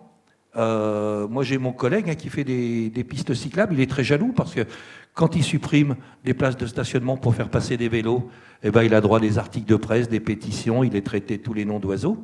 Et quand moi, je fais exactement la même chose pour mettre des arbres, j'ai un ronchon ou deux, mais finalement, les gens sont contents. Donc voilà, donc il est très jaloux. Je ne sais pas, dans le prochain mandat, il va essayer de me piquer ma place, je pense. Il y a effectivement une vraie prise de conscience du lien que la végétalisation en bas de chez soi aide vraiment à survivre en canicule. Donc ça, c'est effectivement un défi à relever. Le second défi quand même, c'est que on ne peut pas planter partout, on ne peut pas planter massivement partout. La ville, elle est complexe. Là, on s'attaque quand même à adapter la ville déjà existante, qui est déjà un défi de base. S'il n'y avait pas le changement climatique, c'est déjà un défi. Donc moi, je voudrais aussi que vous repartiez avec d'autres solutions en tête. Moi, ce que j'ai l'habitude de dire, c'est que pour lutter contre... alors lutter, je ne sais pas si on a vraiment les moyens de lutter, mais en tout cas pour survivre, s'adapter aux surchauffes urbaines, il faut imaginer un bouquet de solutions. Et de toute façon, en urbanisme, c'est toujours comme ça qu'on considère le territoire. Il faut toujours choisir la solution adaptée à l'instant, enfin au lieu. Malheureusement, on ne peut pas toujours dupliquer. La rue Garibaldi, on aimerait l'avoir partout. Mais en fait, c'est inhérent à ce gabarit de voie, à l'historique urbaine qu'il y a eu sur ce morceau de voie. Et dès qu'on s'attaque aux autres rues, on se rend compte qu'on est contraint en largeur, etc. Donc il faut absolument avoir en tête toujours un bouquet de solutions pour se dire, là, qu'est-ce que je peux faire ? Quelle est la solution qui a le plus d'impact ? Laquelle je choisis ? Dans le bouquet de solutions, donc c'est vraiment avoir une vision systémique. Moi, je réfléchis toujours avec les 4 éléments. Donc l'air, l'eau, le feu et la terre. La terre, pour moi, est le support de vie, donc on l'a évoqué, c'est un entrant indispensable. La terre, elle permet aussi, je ne m'attarderai pas sur les solutions hyper techniques, je vous donne juste des billes comme ça, parce que je ne suis pas experte en tout, mais il y a la notion de puits canadien, je ne sais pas si vous connaissez, c'est servir en fait à la fois de la capacité de rafraîchissement de la terre et aussi du sous-sol de réchauffement. Donc, c'est des systèmes en fait ancestraux. Là, je fais un peu d'architecture en fait bioclimatisme.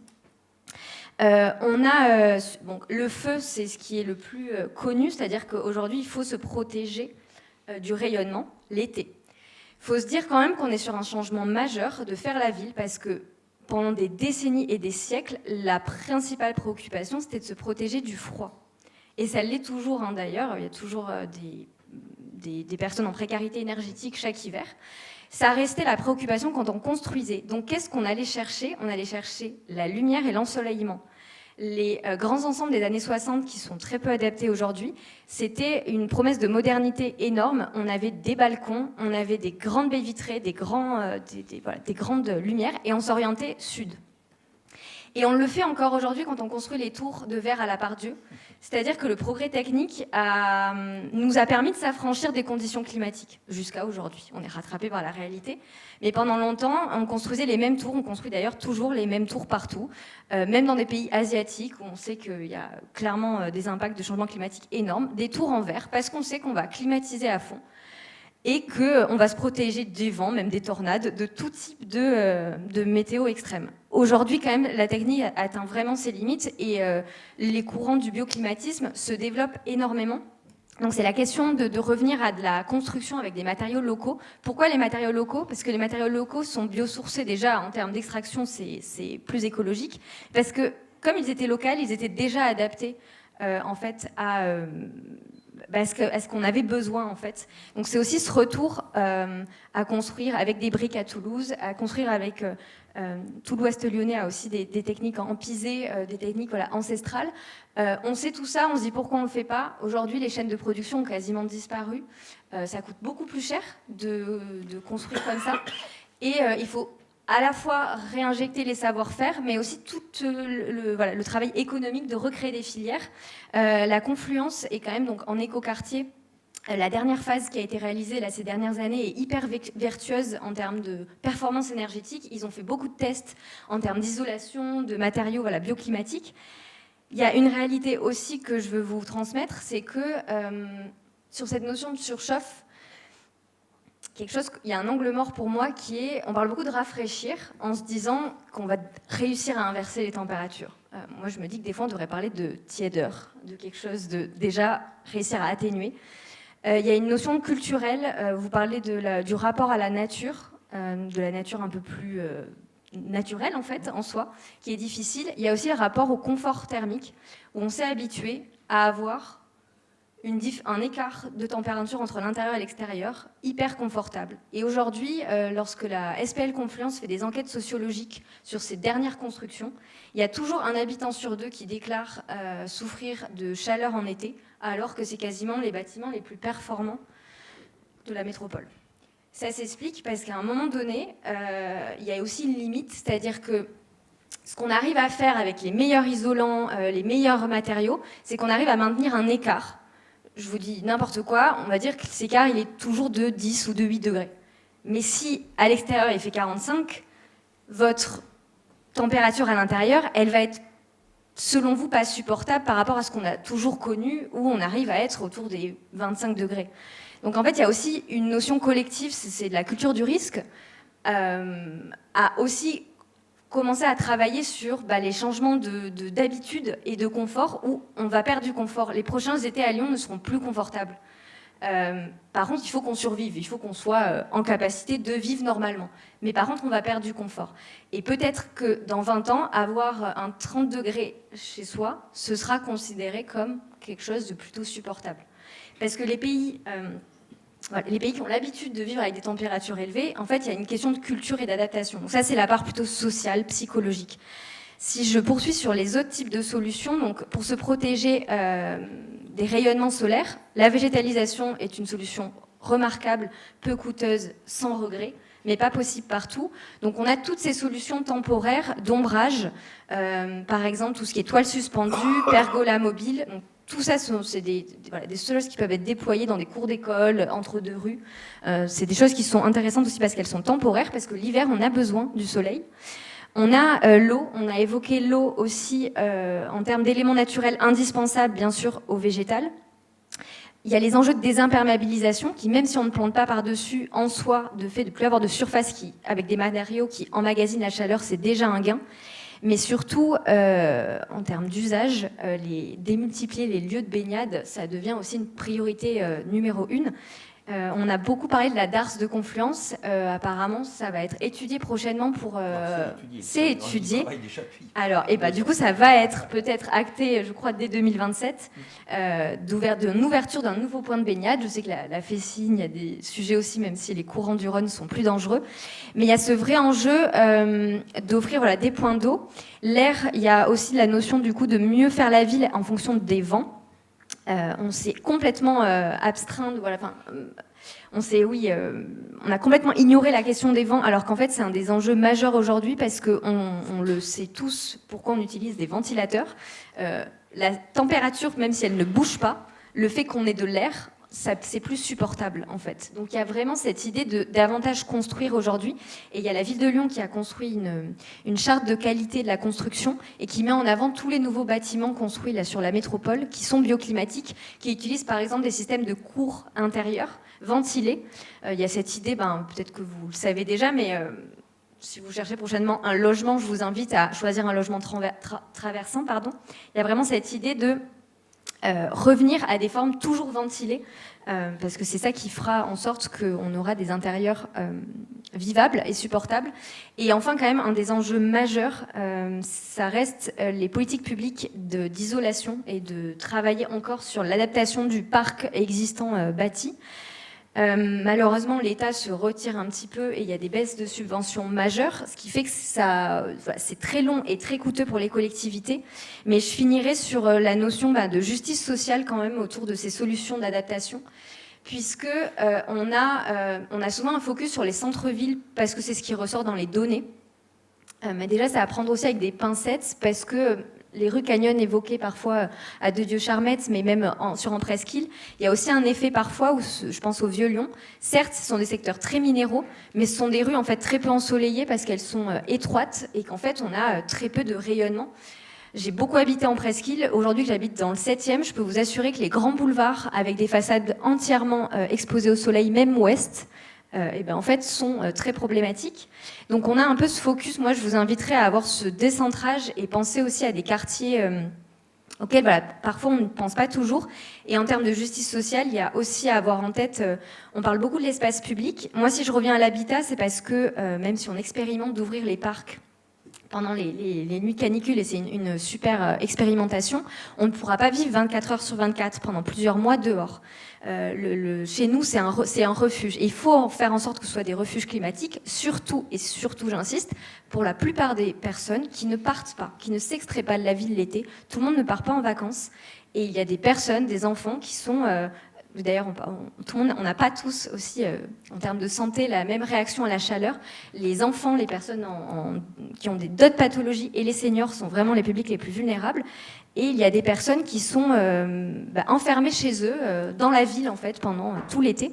Et c'est vraiment à eux que les politiques d'isolation et de protéger, d'améliorer les performances énergétiques des bâtiments doivent être prioritaires. Et c'est en cours, c'est juste que c'est très long et coûteux. Je sais que je vous invite à regarder, en 2022, Le Monde a sorti des séries adaptations, donc des séries d'enquêtes journalistiques tout l'été. Et il y a eu une enquête sur Bron, qui d'un point de vue sociologique est très intéressante, puisqu'il compare deux cités. Une qui a été rénovée, donc où il y a un vrai gain en fait de confort, et une autre où il fait littéralement 40 degrés à l'intérieur comme à l'extérieur. On a les mêmes températures. Et ce que je vous disais, c'est cette perception, par exemple, des balcons. Des personnes âgées témoignaient que ça faisait 10 ans qu'elle allait plus sur son balcon parce que de toute façon, exposé plein sud, il était beaucoup trop... il y a une utilité. En fait, l'habitat, comme il a été pensé, n'est plus du tout adapté au climat futur. Voilà. Je ne sais pas si vous avez des choses à rajouter sur les autres solutions. Non, mais peut-être répondre à des questions. Oui, juste pour avoir une idée, il y a combien de questions pour savoir si... Ok, il y en a quelques-unes quand même. Il y en a qu'une, deux. Parce que vous avez quand même, avant de passer aux questions, vous avez quand même parlé de certaines limites de mentalité économique ou autre. Quelle direz-vous quelle limite est la principale aujourd'hui au déploiement de ces solutions dans les villes ? Les villes, de toute façon, c'est effectivement, Clément le disait tout à l'heure, c'est difficile de planter dans les villes parce que dans le sous-sol, on a de la fibre, on a du téléphone, on a de l'électricité, on a les égouts, on a le haut, voilà. Donc il y a beaucoup d'endroits où on ne peut pas planter, si ce n'est de démolir complètement la rue, mettre tous les réseaux sous la route et non pas sur les parkings ou sur les trottoirs, et de regagner. Donc ça, c'est des choses qu'on fait quand on fait un quartier, quand on fait une ZAC, on est capable de déplacer les réseaux. Sinon, bien évidemment, on n'est pas en capacité de le faire. Trop de dérangements et des coûts qui sont juste énormes. Parce que les coûts, c'est une réalité. bien évidemment, moi, quand j'ai pris le poste, on a regardé combien on allait investir sur le mandat. On a pris des chiffres qui étaient évidemment sans commune mesure avec ce qui se faisait avant. Mais toujours est-il que ça a un coût. Si moi, je concentre toutes nos plantations sur les endroits les plus difficiles à planter, je ne plante pas 80 000 arbres cette année. Je vais en planter 5 ou 6 000. L'enjeu aujourd'hui, c'est vraiment l'urgence. Donc il faut vraiment qu'on aille au plus efficace. Il faut absolument qu'on arrive à tenir un rythme de plantation encore pendant une bonne dizaine d'années avec entre 50 et 80 000 arbres par an. Donc ça a un coût. Après, évidemment, on pourra en planter moins et on pourra aller dans des endroits où, techniquement, c'est beaucoup plus difficile et c'est surtout beaucoup plus cher. Or, voilà, moi, j'ai certains quartiers, comités de quartier, qui me disent « Oui, mais moi, dans mon quartier, vous ne mettez pas d'arbres, vous dites que vous plantez beaucoup, mais moi, j'ai rien. » et tout. Et effectivement, si je prends, moi, la somme et puis je mets un petit peu partout, je saupoudre de façon à ce qu'il y ait le même nombre d'arbres un petit peu partout, on n'aura jamais de résultat sur les températures avant des décennies, voire des siècles. Donc pour l'instant, ce n'est pas du tout la stratégie qu'on a envisagée. Donc effectivement, techniquement, très dur de planter en ville. Et l'autre chose, c'est effectivement le coût, même si, encore une fois, et Manon l'a dit tout à l'heure, l'arbre, c'est vraiment le meilleur ami de l'homme parce qu'il nous rend des services juste incroyables et ça ne coûte pas cher. Planter un arbre, voilà, nous, quand on plante un arbre, on est en 30 € et 7 ou 8 000 €. Comparé aux autres solutions, ça mais bien reste sûr. une des solutions les plus sobres, en fait, financièrement. Non, mais ça complètement. Parce que ça va nous rafraîchir, ça stocke du carbone. Voilà, c'est vraiment quelque chose, c'est vraiment le... Enfin, on devrait vénérer les arbres tous les matins quand on se lève, on devrait aller embrasser un arbre. Moi, je vous encourage à le faire. Faites attention à ceux qui ont des épines. Mais allez-y, non, c'est vraiment ce qu'il faut faire. Après, ça ne va pas suffire. Bien évidemment, il faut arrêter de prendre la bagnole pour un oui, pour un non. Il faut arrêter d'urbaniser n'importe comment. Il faut absolument que les industriels, on a beaucoup travaillé avec les industriels et voilà, certains ont joué le jeu, on a moins de polluants de la part des industriels de façon assez remarquable, mieux qu'avec les voitures, même si on a quand même des résultats avec les voitures. Mais par contre, sur les gaz à effet de serre, on est toujours, la vallée de la chimie est toujours un émetteur de gaz carbonique juste incroyable. Donc il faut vraiment ne pas tout mettre sur uniquement les arbres. Moi, c'est mon truc, donc ça, c'est... Voilà, ça marche, ça me fait plaisir et les gens m'aiment bien à cause de ça, mais ça ne va pas suffire. Il faut absolument qu'on se raisonne enfin et qu'on se raisonne partout. On a des partenariats avec certaines villes de par le monde et on travaille notamment avec Porto Novo, donc la capitale du Bénin. Le maire de Porto Novo était venu me voir à Lyon en disant voilà, il faut nous aider absolument à végétaliser parce que l'Afrique de l'Ouest est une des régions du monde qui va devenir invivable très très rapidement. Et voilà, on travaille avec eux sur les plantations, sur la gestion des arbres. J'étais cet automne à l'université de Ziguinchor avec les étudiants en agroforesterie. Ça bouge partout. Tout à l'heure, je vous ai cité des exemples qui sont vrais. Le ministre chinois, c'était assez incroyable. Les autres aussi sont réticents. Et il y a des gens, par contre, qui se disent non, il faut y aller. On croit vraiment en ça. Il faut absolument que ça bouge. Après, il n'y a pas de solution toute faite. Ce qu'on fait, nous, sur Lyon et qui donne des résultats, sur Porto Novo ou sur Ziguinchor, évidemment, il va falloir l'adapter. Et pas l'adapter uniquement avec des essences qui sont différentes, mais certainement avec des techniques de plantation différentes. Mais toujours est-il que la structure, ça semble fonctionner. Moi, je viens dire un mot. Oui, c'est bon. Il faut faire feu de tout bois, c'est clair. En fait, planter dans les rues, planter dans les parcs. J'avais quelques images où on voyait comment notre mini pépinière du parc Roger Planchon, où on a fait des semis avec les écoles en janvier. Franchement, ça fait vraiment du bien d'aller voir pousser ces arbres. Il y a un petit code à remplir. Parce que en un an, vous avez des semis de chêne qui font 70 à 80 cm. Et sur la photographie, vous voyez derrière le parc qui est en travaux. Et on voit bien qu'ils auront juste à être déplacés pour trouver leur place demain. Du point de vue d'une collectivité comme Villeurbanne, moi, je fais partie des services techniques. Une des difficultés aussi à laquelle on est confronté là maintenant et dans les années à venir, c'est aussi la question de l'entretien. En fait, la végétalisation, ça concerne des milliers d'arbres, ça concerne des centaines de milliers de mètres carrés. Et il faut qu'on trouve des solutions pour entretenir, pour gérer aussi ce végétal, parce que c'est du vivant et il y a lieu d'en prendre soin. Et donc ça, c'est un vrai défi qui est devant nous. Les budgets sont plutôt pas extensibles et plutôt très contraints.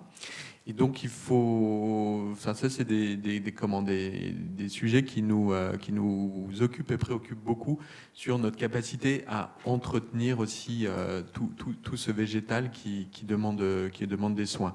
Donc c'est pour ça qu'on essaie à la fois de développer bien sûr avoir la vision, la partager, développer des stratégies.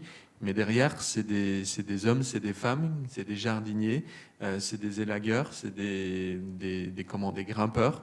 Et voilà, il y a tout un travail aussi à faire pour accompagner, pour monter en compétences, pour développer des compétences, pour motiver aussi les équipes qui sont sur le terrain, pour prendre en charge ça. Ben ça, on les appelle bébés chiens de Gendron, parce que le chien de Gendron, c'est un des arbres remarquables de Villeurbanne. C'est le plus gros arbre de Villeurbanne. Il fait 30 mètres de haut, 30 mètres d'envergure, 1 mètre 40 de diamètre. Il est à l'angle de la rue Francis de Pressensé et de la rue Viret. Et tous les ans, on va récolter sous ce chêne pour faire des semis. Donc là, vous êtes début juillet et on voit, ça c'était intéressant cette année, ça c'est la pousse de début septembre. Hein, si vous vous rappelez le temps était clément en septembre et donc les arbres ont fait une seconde pousse et c'était vraiment impressionnant. Donc là, entre l'immeuble et l'arbre, c'est une partie du parc. Donc les arbres vont directement trouver leur place là. D'ici un mois, on va les déplanter. On n'abîme pas beaucoup leurs racines, hein, puisque on va aller chercher assez profondément. Donc on conserve le pivot et on va les replanter directement là où ils pourront s'épanouir. Pour apporter des éléments de réponse supplémentaires à quels sont les freins aujourd'hui, déjà je pense qu'on ne se rend pas compte de ce qui est en train de se déployer parce qu'en fait les résultats ne sont pas forcément toujours visibles et aussi parce qu'on ne sait pas aujourd'hui si les résultats seront à la hauteur de ce qui arrive, mais c'est à l'œuvre. Donc moi déjà je vois pas de frein majeur, hein, faut se le dire. Ça fait 7 ans que je suis à l'agence, je travaille pour plein de collectivités de tous bords politiques. Aujourd'hui il y a quand même un consensus très large. Après il y a des jeux politiques en affichage, mais moi je suis en off et je peux vous dire que dans les réunions on cherche tous des solutions. Après c'est une question de solution, de justice sociale. Là par contre tout le monde s'en saisit pas. Il y a des curseurs différents, mais en tout cas, tout le monde y va. J'énoncerai quand même la grande difficulté que c'est la première fois qu'on est soumis à quelque chose d'aussi urgent. Le temps de faire la ville, c'est du temps long. La planification, c'est du temps long. On a évoqué Haussmann. Tout ça, c'est des temps longs de réflexion. Accompagner des changements de pratique d'un point de vue des techniciens, c'est long. Amener des changements culturels, c'est long.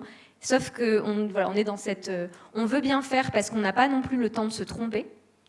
Donc il y a cette chose, j'ai l'impression qu'on avance un peu, il y a deux logiques, il y a un peu on plante massivement, comme disait Pierre Athanase, on plante là où c'est facile parce qu'il faut massifier.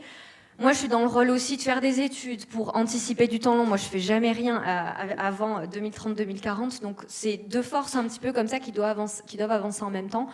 Les freins économiques, ils sont souvent évoqués, c'est des réalités publiques. Ça va impacter certaines solutions. Moi, je suis très effrayée par la rénovation énergétique parce qu'on va abandonner, je pense, des gens si on ne s'en saisit pas. Mais par contre, il y a plein de solutions, elles ont des coûts tous différents. Donc, je pense qu'on peut faire, même avec des coûts réduits. Je suis plutôt optimiste, moi.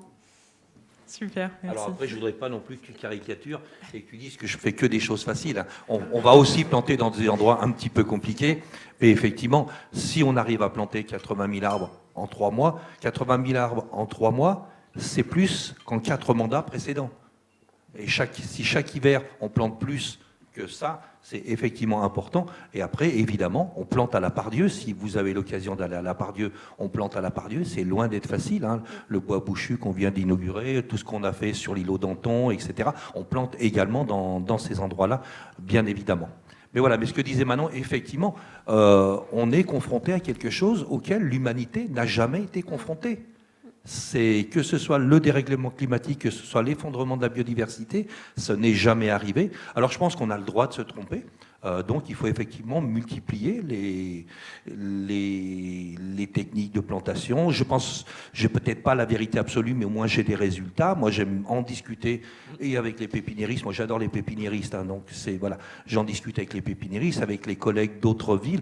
Évidemment, il faut absolument qu'on cherche. Il faut qu'on cherche très vite et il faut absolument qu'on mette des moyens là-dessus, des moyens qui sont importants. Merci. On va peut-être passer aux questions maintenant. Il y en avait par là-haut, ça ?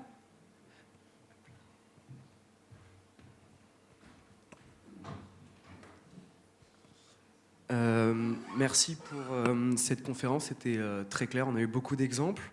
Ça a été dit en propos introductif qu'il y avait quand même une dimension systémique de ce problème de la chaleur en ville.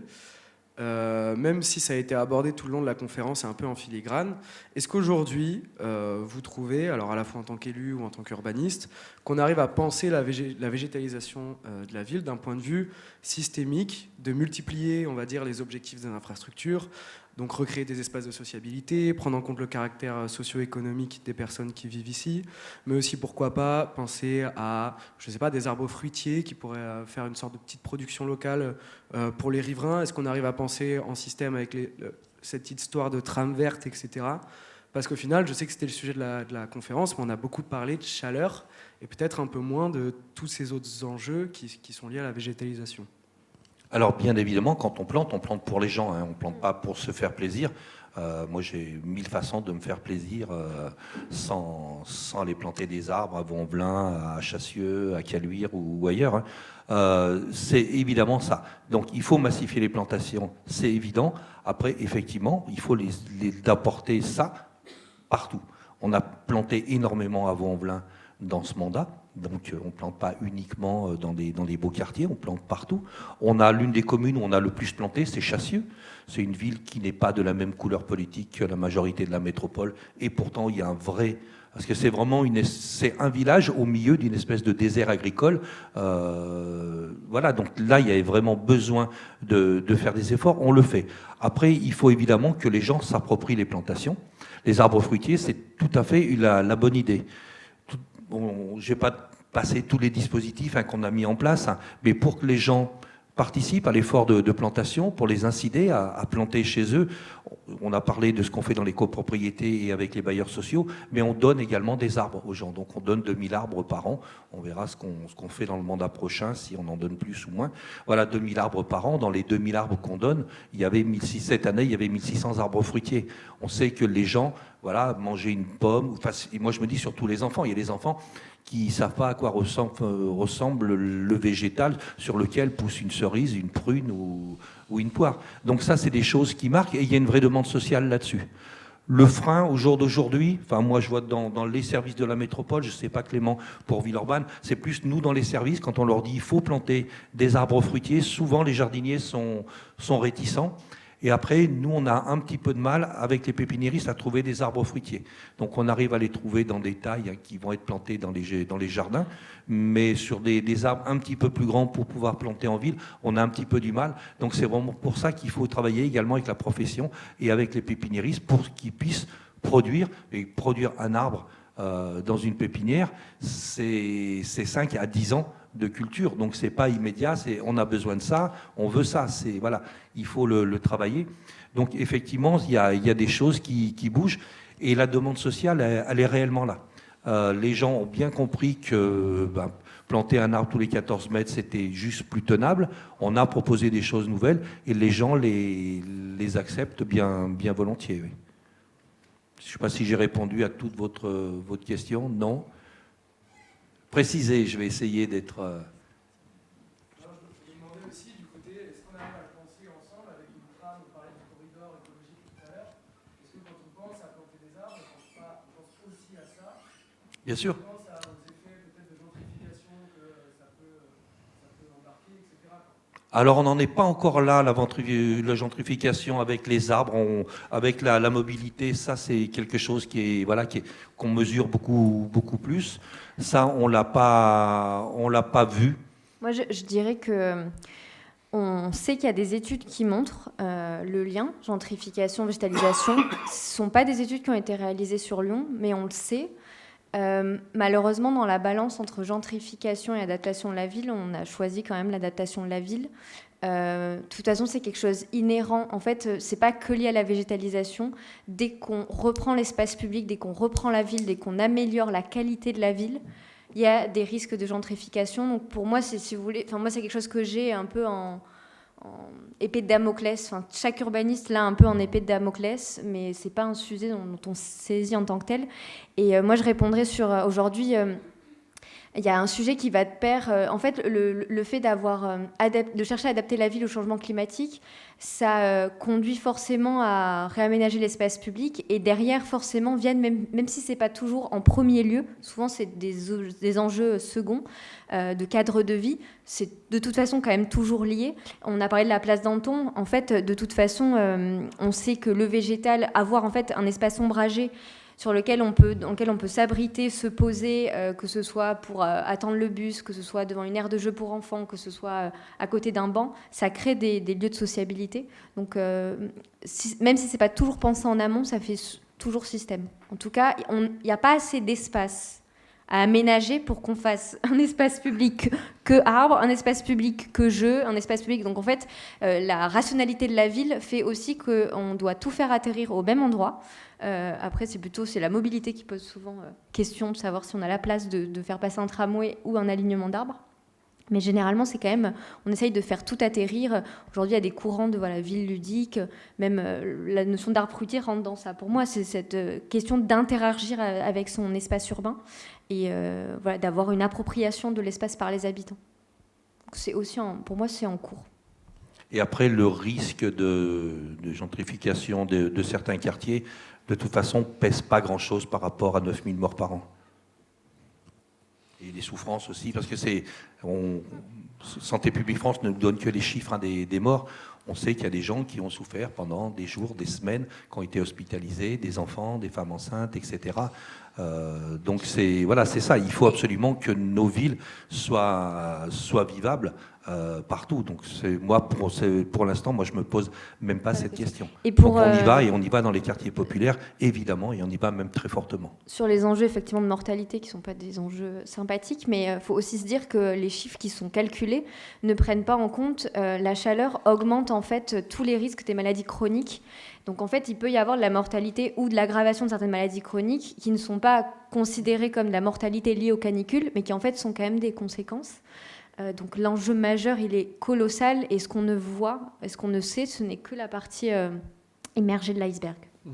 Moi, je voulais compléter rapidement.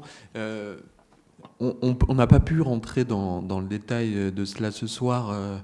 On a pris quelques illustrations, mais le travail, la carte de synthèse que vous avez vue, c'est le fruit d'une étude qui s'appelle Planter les rues. Vous pouvez la retrouver en ligne, en partie en ligne sur le site participervilleurbanne.fr. Et donc, vous allez pouvoir accéder à une présentation de la stratégie végétale. Et je pense que ça répond, à partir de cet exemple-là, à votre question. Donc, vous allez voir quels enjeux on a souhaité croiser pour obtenir ceci. Donc les enjeux de liaison verte, de corridor, de continuité écologique ont été pris en compte. On est aussi allé regarder la végétalisation du côté des quartiers politiques de la ville. Villeurbanne a un contrat local de santé. Donc on va aussi utiliser le végétal pour des rééquilibrages territoriaux. En tout cas, c'est pas uniquement autour de l'hôtel de ville qu'on plante, c'est partout dans la ville. Et je voulais aussi compléter avec l'exemple de ces infrastructures de transport qui vont être vraiment densément plantées. Par exemple, le tram T6, c'est 400 arbres, c'est 10 000 m² de bandes plantées. T9, c'est 300 et quelques arbres, c'est 20 000 mètres carrés de bandes plantées, donc ces pieds d'arbres multistrates qui sont plantés sur des linéaires. Donc c'est des infrastructures de transport, mais c'est un peu des infrastructures de transport dans des continuités végétales. Donc il y a tout un travail qui a été fait avec un écologue, pour la partie T6, où la carte que je vous montrais dessine en fait ces parcours. Et on regarde aussi comment les espèces cibles, par exemple le hérisson ou la mésange, vont pouvoir se déplacer sur ces linéaires-là. Et donc, si vous regardez à deux échelles, donc échelle de l'agglomération, le travail qui a été fait dans le cadre du SCOT, un petit peu à l'amont, sur la définition des grands corridors écologiques, on a eu cette vision-là.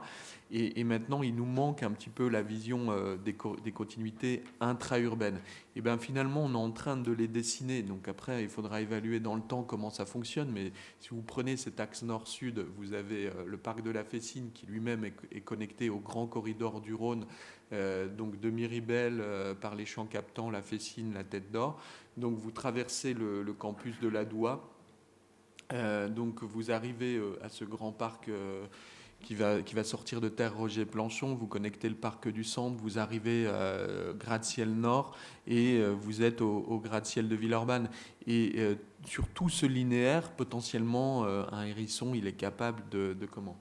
Bon, peut-être, j'espère que c'est pas trop exagéré quand même, je n'ai pas vérifié chaque passage, mais dans l'idée, il y a quand même vraiment un travail autour de ça. Et donc ça, c'est c'est fait également aussi pour les oiseaux, en fait. Donc, c'est vraiment quelque chose auquel on est vigilant. Et dans le choix, on n'a pas parlé palette végétale, mais dans le choix de la palette végétale, on essaie de les travailler avec les associations naturalistes.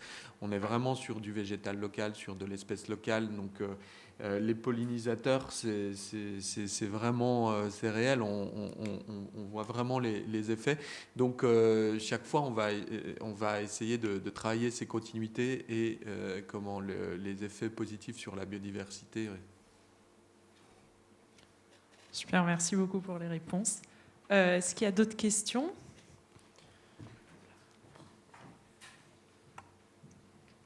Bonsoir. Moi, je voulais revenir sur les zones difficiles à végétaliser. Et d'ailleurs, vous en parliez rapidement au début de la conférence du cas de la place Bellecour, dont on parle beaucoup, parce que c'est quand même, oui, un point qui est en surchauffe dans la ville. Et on parle beaucoup de projets de végétalisation de la place depuis plusieurs années maintenant. Donc j'imagine que le sujet s'est posé pendant le mandat qui vient de s'écouler. Est-ce qu'il se pose encore ? Et malgré tous les freins techniques qu'on peut connaître, donc le parking, le métro, etc., est-ce qu'on peut quand même imaginer des solutions pour végétaliser la place ? Alors sur la place Bellecour, le plus gros frein, il n'est pas technique. On a effectivement une partie technique, un côté Saône de Louis XIV, à l'ouest de Louis XIV. On a un parking enterré, c'est un parking de vieille génération. Donc l'enrobé qu'on voit rouge, il est posé sur le toit du parking. Donc là-dessus, si on veut végétaliser ici, il faudra faire sauter le parking. C'est une décision politique, on saura faire. Sur l'autre partie, c'est un lieu qui est assez incroyable, puisqu'en plein centre-ville, on a 1,5 hectare de pleine terre. La place Bellecour n'a jamais été urbanisée de toute l'histoire de Lyon. Les Romains s'en sont servis plus ou moins comme des potoirs. Il n'y a jamais eu grand-chose, c'était trop humide. Et après, ça a été une place d'armes. Donc la plantation qu'on a actuellement, c'est la 4e génération de plantations qui ont toujours respecté le même dessin. Donc un trapèze au sud, avec les tilleuls, qui donne un aspect rectangulaire au reste de la place d'armes. Et là, on est sur un site qui est classé. Et administrativement, on ne pourra pas planter tant qu'on considérera que le site classé est plus important que la survie des gens. Mais c'est la réalité au jour d'aujourd'hui. Autant on a beaucoup d'endroits où on est soumis à l'accord des architectes des bâtiments de France. Là, c'est même au-dessus, c'est le ministère qui devrait nous donner l'autorisation. Et pour l'instant, on bute là-dessus. Donc il faut absolument qu'on garde ce dessin, qui est le même dessin à quelque chose près. On a changé les essences, on a eu 2 générations de mailles, de tilleuls. C'était planté uniquement au sud, puis une génération avec des marronniers, que certains d'entre vous ont peut-être connus, mais vous étiez vraiment jeunes. Et à ce moment-là, il y a eu le tour qui a été fait avec les platanes. Et quand la place a été refaite, il y a une vingtaine d'années maintenant, on est revenu au tilleul sur la partie sud et on a remplacé les platanes par des chênes. Mais c'est tout, on a gardé ce dessin-là. La paysagiste qui a travaillé, qui est vraiment une très très bonne paysagiste, a fait des choses absolument extraordinaires sur cette place. Mais toujours est-il qu'on est contraint, sur cette place qui est la deuxième place d'Europe, elle fait 6 hectares, presque 6 hectares et demi, on a 3 hectares d'îlots de chaleur en plein milieu. Et à chaque campagne électorale, ça ressort avec des dessins qui sont toujours plus fantaisistes les uns que les autres. On bute là-dessus. Voilà. Donc il faut maintenant qu'on dise effectivement, on est capable de démolir un parking souterrain de 2 étages, avec le coût et avec le nombre de voitures en moins sur la presqu'île. Donc ça, c'est une question de courage politique. Mais pour l'instant, là où on bute, c'est au niveau administratif. C'est très polémique, donc je suis pas forcément, j'ai un regard, je suis plutôt du côté des architectes du bâtiment de France, donc je pense qu'on s'est focalisé à tort que sur la place Bellecour, parce que c'est emblématique et que c'est évident que si demain elle devient une forêt urbaine, c'est emblématique aussi dans le changement d'imaginaire. Donc je comprends que ce soit un intérêt, mais il y a d'autres lieux, il me semble difficile à planter. Je pense que si on arrivait à planter 80% de la métropole, mais que la place Bellecour n'était toujours pas plantée, on s'en sortirait. Il y a plein d'autres sites, pas forcément aussi connus, qui sont difficiles. Alors, le technique peut toujours se dépasser, mais moyennant de l'investissement financier. Donc, c'est aussi un choix de se dire on investit tout là, et du coup, on ne peut plus faire des lieux plus ordinaires. Moi, je pense que là où on ne peut pas planter, généralement, c'est qu'il y a eu un arbitrage. On doit faire atterrir plein d'autres fonctions. En ville, on a besoin de ça pour survivre, mais on a aussi besoin de se déplacer, de travailler. Et donc, en fait, on ne peut pas toujours faire atterrir dans l'espace public tous les enjeux. Donc, c'est une notion voilà, toujours de priorité de curseur. Voilà, c'est vrai que Lyon a une histoire en termes d'architecture folle, ce qui fait aussi son attractivité. Et en même temps, c'est pas une ville très fréquentée par le tourisme en été. Moi, je pense que, encore une fois, il y a d'autres solutions. On l'a vu avec enfin, tout ce qui est ombrage, la déployer sur la place. Voilà, je pense que faut pas trop se focaliser sur un site en particulier. Je pense notamment au projet Rive droite qui va démarrer pour réaménager les rives droites du bord de Rhône. On a besoin dans ces lieux de centre-ville d'avoir des lieux d'usage, d'ombre, de rafraîchissement, oui, et on va chercher des hectares ailleurs, là où c'est aussi plus cohérent parce qu'on est sur une branche de fleuve, donc on peut renaturer en fait, c'est plus cohérent que venir toucher à quelque chose qui est effectivement historique, même si je pense qu'une végétalisation partielle pourrait être Ah mais tout à fait, moi possible. ce que je défends, c'est bon, c'était une place d'armes, et jusqu'au 19e, donc la fameuse plantation avec les marronniers, c'était des prés, parce que quand les soldats venaient, la dernière fois qu'ils sont venus, c'était pour mater les canuts, donc les soldats se mettaient sous les arbres, et sur la place qu'on connaît maintenant, c'était des prés pour mettre les chevaux. Donc la place Bellecour était verte. Au 19e siècle, bon, encore une fois, c'est les troupes qui étaient venues mater les canuts, qui ont coupé les tilleuls, et derrière, il a fallu replanter. On a mis les marronniers, et on a mis ce gore-là. Là où j'en veux un petit peu aux architectes des bâtiments de France, c'est que leur référentiel, c'est le 19e siècle. Or, très certainement parce que c'est l'invention de la photo, et donc on a des images très fortes, mais pourquoi c'est le 19e siècle? Pourquoi c'est pas le 18e, le 15e, ou je ne sais pas. Et là-dessus, c'est dans toutes les villes de France, c'est la même chose. Quand je discute avec les élus, la référence, c'est toujours le 19e siècle. Voilà. Mais on pourrait faire quelque chose. Après, végétaliser, faire une grande forêt sur la place Bellecour, ça veut dire que les manifs, elles vont plus finir sur la place Bellecour, que le nombre de fêtes, je ne sais plus combien il y a de fêtes, la Grande Roue, tout le monde maintenant veut y mettre le marché de Noël, etc. Si c'est une forêt urbaine, eh ben, ce n'est pas le lieu. Voilà, donc une place, ce n'est pas forcément quelque chose de... Ouais, c'est pas une hérésie dans une ville d'avoir une place comme ça, même si effectivement, quand il fait très chaud, je me rappelle les fêtes consulaires il y a quelques années, au mois de juin, il y avait une canicule et c'était juste insupportable. Voilà, mais c'est devenu un sujet qui est vraiment polémique. On s'est fait prendre, nous, à notre propre jeu là-dedans, et c'est vraiment dommage parce que c'est un sujet qui mérite quand même d'être traité avec un petit peu plus d'intelligence.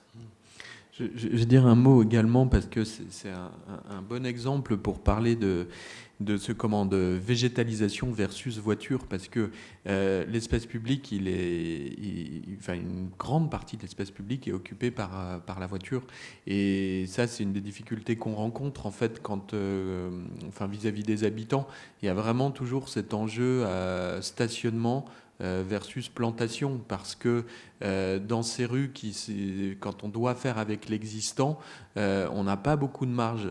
Manon évoquait toutes ces fonctions dont on a besoin. Prenez une rue avec un gabarit déjà posé, c'est-à-dire des constructions, vous ne pouvez pas tout démolir et élargir la rue. Vous pouvez avoir donc les transports en commun, des fois des bus dans les deux sens.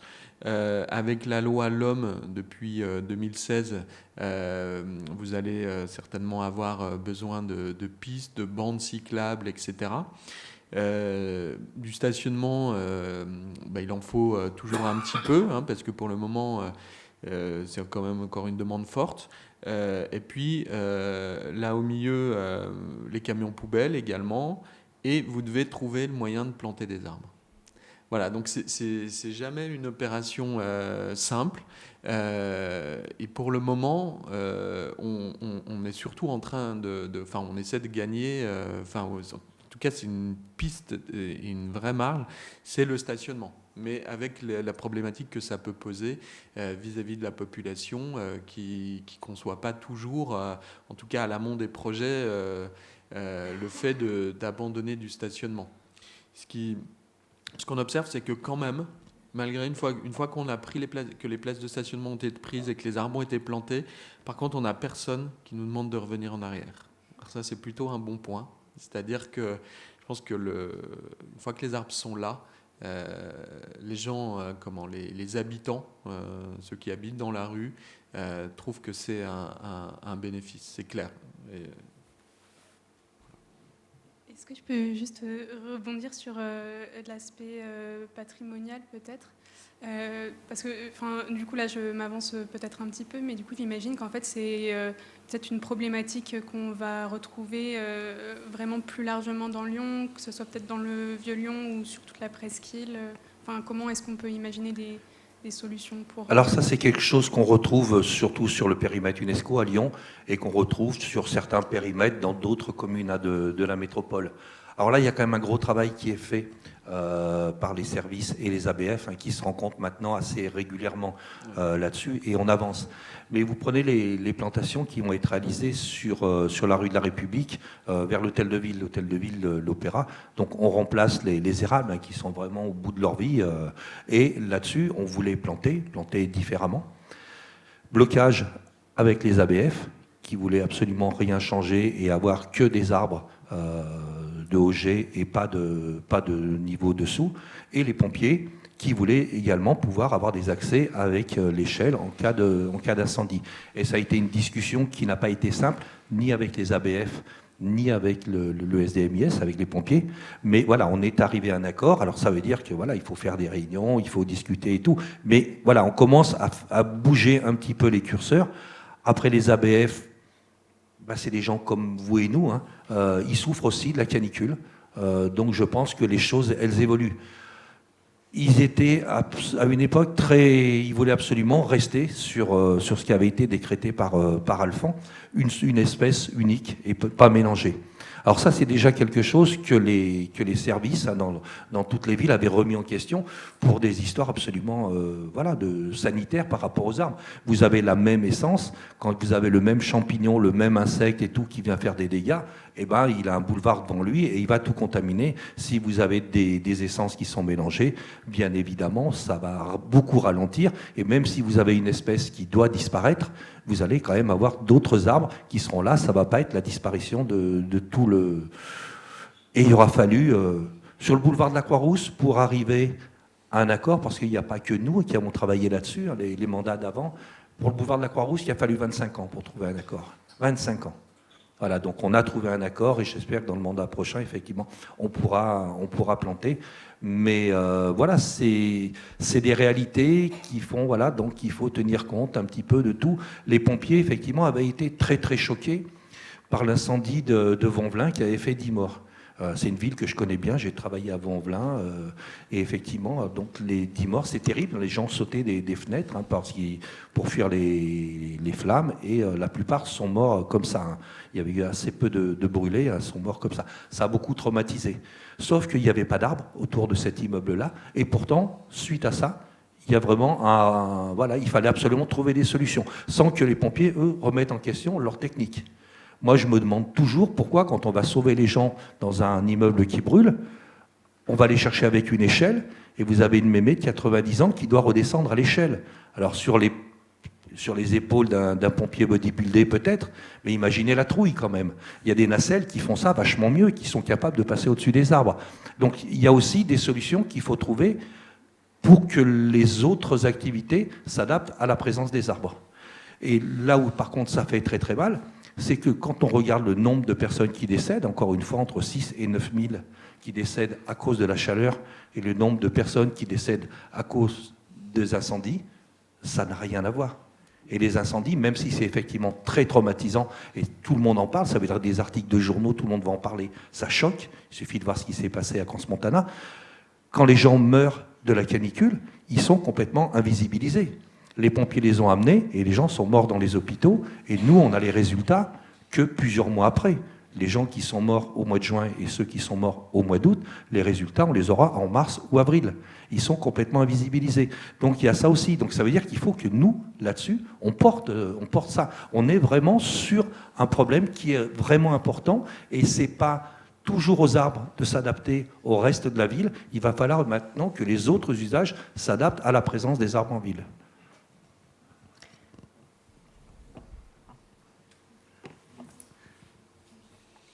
Est-ce qu'il y a une dernière petite question ou on s'arrête là peut-être? Ok, si, voilà. Dernière petite question alors. Alors, il va falloir trouver quelqu'un qui est capable de faire une petite réponse. Bon courage. Bonjour, merci. Et j'avais une petite question sur est-ce qu'il y a des réflexions qui sont faites pour, pas forcément le végétaliser, mais au niveau des toits, vu que je pense que ça doit être un énorme enjeu, et notamment aussi vous parliez de précarité, vu que c'est plutôt des personnes précaires qui sont directement sous les toits, et c'est là où on a le plus d'augmentation de chaleur, quoi. Ça me permet, je voulais pas forcément continuer la réponse précédente, mais du coup je vais le faire, puisque quand on parle de patrimoine, souvent on pense au patrimoine classé. Il y a différents types de classements, mais en fait il y a aussi tout ce qui est patrimoine ordinaire. Généralement tout ce qui est ancien, tout ce qui est bâti ancien, en fait a une valeur. Voilà, ça fait partie de la culture française. On aime comme ça marquer des mouvements en urbanisme, en architecture. Il faut se dire par exemple que je ne sais pas si vous voyez la Pardieu, il y a 3 grandes barres à côté des halles. Aujourd'hui, ces barres sont classées comme patrimoine remarquable. Donc j'ouvre en fait le spectre de dire que adapter le bâti ancien, c'est un gros défi. Nous, je sais qu'on a participé à des groupes de travail donc de rénovation énergétique, notamment dans le Vieux-Lyon, parce que là, on est soumis à des classements. Et c'est sûr que c'est pas facile, vu que on veut pas toucher aux façades, en fait. Et ça fait partie. Je trouve qu'on remet trop à. C'est pas superficiel, en fait. C'est notre histoire, en fait. Ça fait aussi partie de logique de matériaux, de savoir-faire. Ce n'est pas que l'esthétique, en fait, protéger des façades. C'est toute une histoire collective et humaine. Donc, c'est assez compliqué. Il faut savoir quand même que les habitations sous les toits, ça a aussi été une évolution, comme les constructions dans les cours. En fait, on a cherché à densifier la ville bien plus tôt que ce qu'on entend aujourd'hui. Et les toits, la plupart des logements sous les toits ne devaient pas être habités. Moi, je sais que dans mon immeuble, j'ai à la fois d'un côté, donc au dernier étage, d'un côté j'ai des greniers et de l'autre des logements, donc souvent occupés par des étudiants en plus, des tout petits logements sous les toits. C'est une catastrophe. Donc même si on peut toujours isoler les toits, etc., en fait, ce dernier étage servait d'isolation en tant que tel. fait, si vous voulez. Les greniers au dernier niveau étaient là pour faire une sorte de tampon, donc ils ne devaient pas être aménagés. Aujourd'hui, on est dans des logiques aussi où on manque cruellement de logements, il y a des besoins de plus en plus grands, donc on a comme ça transformé ces logements sous les toits. Et pareil, en cours... il y a beaucoup de constructions du 19e siècle qui, en fait, les cours jouaient ce rôle de ventilation. Et en fait, elles se sont construites au fur et à mesure, souvent par de l'artisanat. Vous voyez, c'est des petits bâtiments en cours qui fait qu'on n'a plus aucun espace comme ça de respiration. Donc, à part vous dire qu'on a des gros défis et que de toute façon, il faut isoler le plus possible. Mais moi, je remets en cause même le fait que les combles soient devenus habités. Après, les toitures végétalisées, on en a beaucoup parlé à une époque. On s'aperçoit maintenant que c'est plus du tout adapté à nos climats. On sait faire pousser des orpins, des choses comme ça. Ça pousse très bien. Le premier été sec, tout crève. L'hiver derrière, la mousse s'installe. Et puis après, vous n'avez plus rien qui pousse. Donc, nous, ce qu'on a fait, c'est qu'on a demandé à ce qu'il y ait au moins 40 cm de terre sur les nouvelles constructions, de façon à ce que les plantations soient viables, soient pérennes. Mais ça veut dire un surcoût qui est important. Alors après, c'est isolant, ça a des qualités. Mais on est quand même déjà sur quelque chose, malheureusement, qui n'est plus adapté à nos régions. Ça le reste complètement dans les pays nordiques, en Islande ou dans des régions très, très humides. Ça fonctionne. Chez nous, c'est déjà malheureusement du passé. Et il y a très peu de toitures en fait qui sont aussi techniquement faites, existantes pour supporter de la végétalisation. En fait, c'est plutôt des toits plats et il faut que la structure ait été pensée. Donc, en fait, sur le bâti existant, on a fait des études là-dessus pour regarder. C'est la même chose pour les panneaux solaires, c'est de savoir c'est quoi l'état des lieux des toitures. Qu'est-ce qui peut accueillir quoi, et en fait c'est assez faible la réalité, voilà. Donc en fait c'est pas une solution qui aura un impact énorme. Donc nous on n'encourage pas spécialement, et si ça doit se faire, effectivement, il faut que ça soit fait dans des très très bonnes conditions. On encourage par contre effectivement les panneaux solaires sur les toits, ou sinon c'est des toits qui sont repeints avec des couleurs très claires. Mais néanmoins, par exemple, Villeurbanne a fait le choix dans tous ces bâtiments, pour tous ces bâtiments publics, pour toutes ces nouvelles constructions, de développer des toitures végétalisées. Voilà. Donc il y a aussi chaque année des centaines ou des milliers de mètres carrés de toitures végétalisées qui sortent à droite à gauche. Super, merci beaucoup pour toutes ces réponses et c'était super intéressant. Je pense que tout le monde est d'accord là-dessus et voilà. Merci pour le temps que vous avez pris. Merci à vous. Merci.